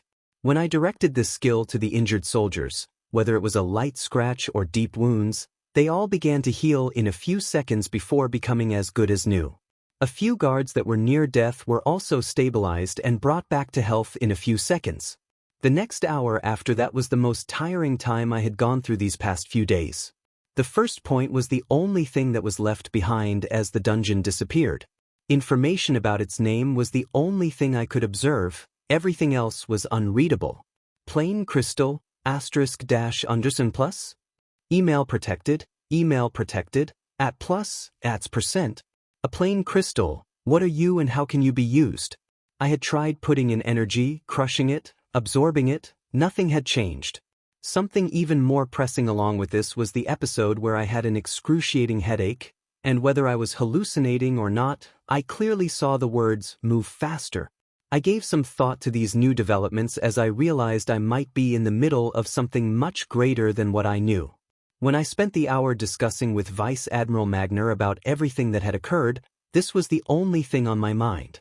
I told Magner I needed some time to think, And here I was staring at this crystal while thinking about those words. Among the many possible hypotheses I had, one of the more likely ones was that there was a correlation between what I have become able to do, the blank, focus, and now all of that was somehow weaved into whatever sent me that message while my head was splitting apart the moment I caused a dungeon to disappear. When the cracks spread throughout, it wasn't the normal dungeon break where monsters broke out, the entire monolith was just completely gone. My mind had already ascertained that it was around 40 times I had cleared the dungeon before the light blue color became thinner and thinner, eventually exploding after. This meant as long as dungeons were cleared a specific number of times under a very short duration, there was a possibility of breaking them. I knew something like this was huge, as it would put me in the middle of this taking a leading role for the time to come. Nobody could clear dungeons as many times as me without tiring out. Unless many hunters formed tens of teams to target one dungeon, they wouldn't be able to match my rate. I was questioning why lower-ranked dungeons had not disappeared like this before, and came to the conclusion that different ranks of dungeons would require to be cleared a different number of times rapidly before the monolith would implode. There were 3 rank B dungeons in Star City, and they were being cleared maybe 3 or 4 times a day by teams of hunters. Lower-ranked dungeons in core defense cities like this one would be cleared in faster rates, with rank C being approximately 10 to 20 times, rank D 30 plus times, rank E 40 plus, and rank F more than 50 times each day as there were more and more hunters each level down. These numbers were only normal for core defense cities, and would be even lower for the cities in the outer perimeter of the Empire that had very few dungeons. An example was how Outer Bank X City only had its rank C dungeon cleared once every few days. But none of these lower-ranked dungeons had disappeared, meaning they required to be cleared even more times in a day before a case similar to Mangrove Swamp could repeat itself. This was only a theory and had to be tested. I had cleared this rank B dungeon so rapidly that it could not keep standing. Many questions came after that which made my head buzz. I took a deep breath as I stopped thinking for a bit. I would understand everything in time. What I needed to focus on now was simply what the words in my head said. Move faster. I already thought my rapid progress was monstrous, but I had to move at a much faster rate. I was planning how to start testing some of my thoughts when a light knock was Hardlight's novel. Sigh, didn't I tell them not to bother me for now? I stayed quiet and kept on thinking, but I soon heard the door clicking open and footsteps coming inside. You all really couldn't wait? I was about to berate the figure that was intruding in my living quarters but was stunned when I saw who it was. A sweet voice rang out mischievously as a woman wearing a red dress with a head full of golden hair came in. You really are full of surprises, aren't you? Elizabeth was trotting in like she owned the place, which might not be too far off as whatever access she had allowed her to enter my room with no problems. I looked at her calmly and replied, I don't even know what happened myself. These words weren't completely false as there was a lot I didn't know. The hunter that seemed to be in her late 20s or early 30s smiled and looked around the room as she said, I would love to get a better idea about what happened. May I accompany you for a discussion tonight? I looked at the woman whose every word she spoke seemed to have multiple meanings. I looked at the tight red dress she was wearing and the head full of golden hair. I continued to be alert so that I wouldn't be taken in by her pace and smiled. Sure, albeit. Magner was not able to get a wink of sleep the entire night. He had spent a majority of it deflecting powerhouses from getting near a certain man and being grilled with questions. He wasn't fully successful though, as someone had still slid through. He thought of a certain hunter as he shook his head and thought about all the collection of hunters that were staying in his base. He had been excited just like everyone else at the new development and was waiting to see how things would play out from here. Dungeons could be permanently erased. This was naturally good news, but it prompted another question that he didn't want to think about. Should they all be permanently erased? Should only some be erased and a manageable few left behind? Magner was thinking of all the resources that came out of dungeons as these ideas clashed in his mind. Things got even more hectic as people from Blessed City appeared, making him feel like he was walking on eggshells. He tried putting all of this aside as he neared the quarters of a now famous man and knocked. A moment passed before the door opened and a half-dressed man looked out. His upper body seemed packed with muscles as the abdominal muscles were so pronounced that it almost seemed they were fake. In the room, slender long legs of someone could be made out Dr. A.P. Ed over the bed. Magner looked at this and gave a smile, choosing his next words carefully. Sir, we'll be holding a forum with representatives from major cities to discuss the new developments and how to move forward from here. He couldn't bring himself to talk to the man the same way he had been doing before. He was doing too many inconceivable things. The man seemed to shake his head before he spoke. I'll be out in a moment. I was standing at the front of a room where a long oval table was situated, with many new faces sitting and expectantly waiting. Nobody in the room spoke when I walked in, and even now more people were taking their seats in a hushed manner. The Vice Admiral led me to a chair to the front of the room and stood behind me. I could see some familiar faces in the crowd that I recognized, one of them being the man that inadvertently propelled the sequence of actions these past few days, Lightning Hand. When he met my gaze, he gave me that same boisterous smile and laughed. The moment it seemed like everyone was there, buzzing voices rang out as the discussions began. The whole process took an entire hour and was filled with many boring arguments and discussions, but the core things to take out were the same. Much of the discussion revolved around the repeatability of erasing a dungeon, and whether we should be actively erasing them at all. Sparks began to fly when these comments rose, as for some it was common sense to destroy the dungeons that could release monsters anytime if they weren't regularly cleared. I didn't speak fully about my power, but people could make inferences about it after knowing the process that was required to completely destroy the Rank B dungeon. I recalled the words that were urging me to move faster before I rose up from my seat, quieting the many voices in the room. I looked around me as I said, I'll be moving to confirm everything with another Rank B dungeon.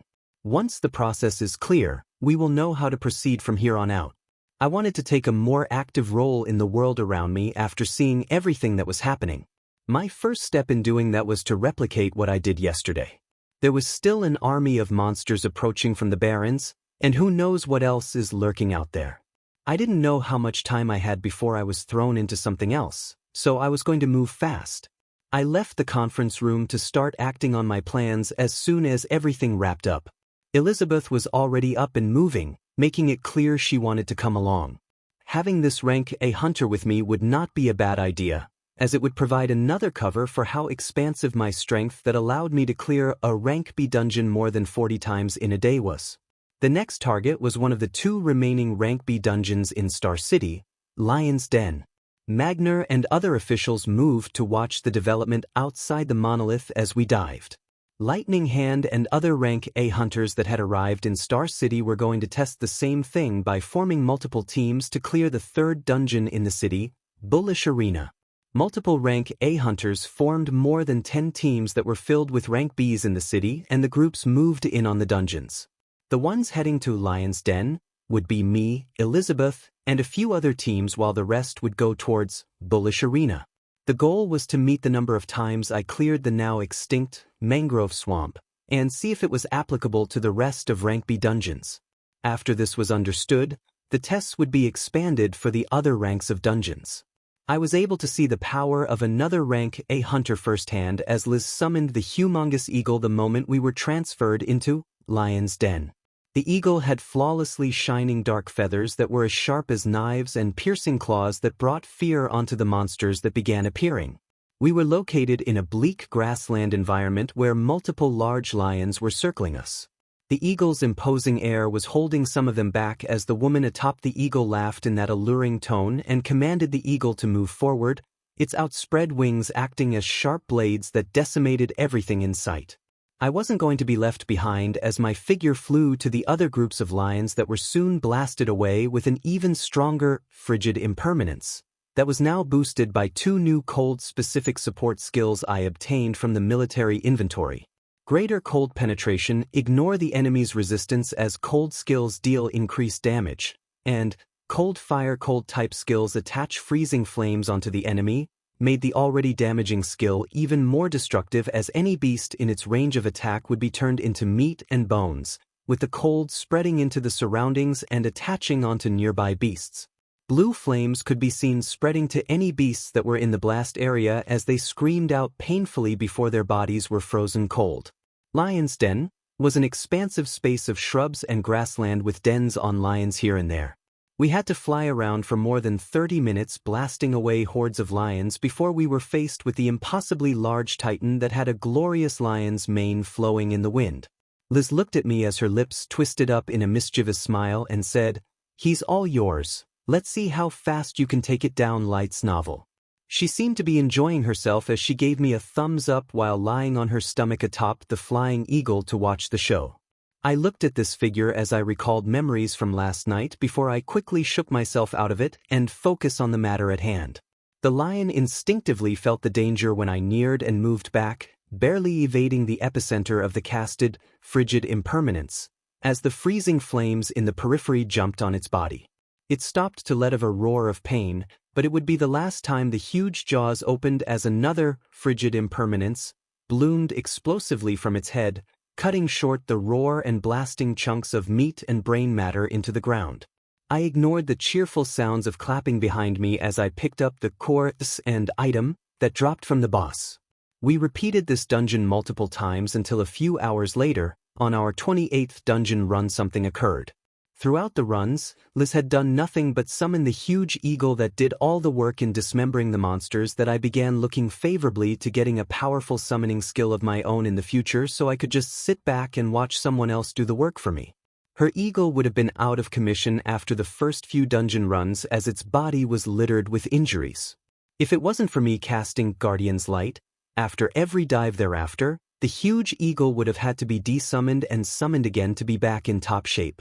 That summoning process took more than half of all energy reserves Elizabeth had, so she would usually dive into rank B dungeons a few times a day before calling it quits. She stopped being surprised at my constant casting of spells after the first few dungeon runs as her cheerful expression became more complicated. I wasn't too worried at showing some level of my power as I was confident in myself to withstand many of the things that could come at me, and I had to stop hiding if I wanted to move further into the future. The change that was occurring currently on our 28th dungeon run was our surroundings literally cracking as if they were glass. The lions in the den in front of us were disappearing as if they were dust as a green light spread out to cover the eagle and us as we disappeared from the dungeon halfway through. We were transferred to the outside world where we could see the imposing monolith with cracks all over.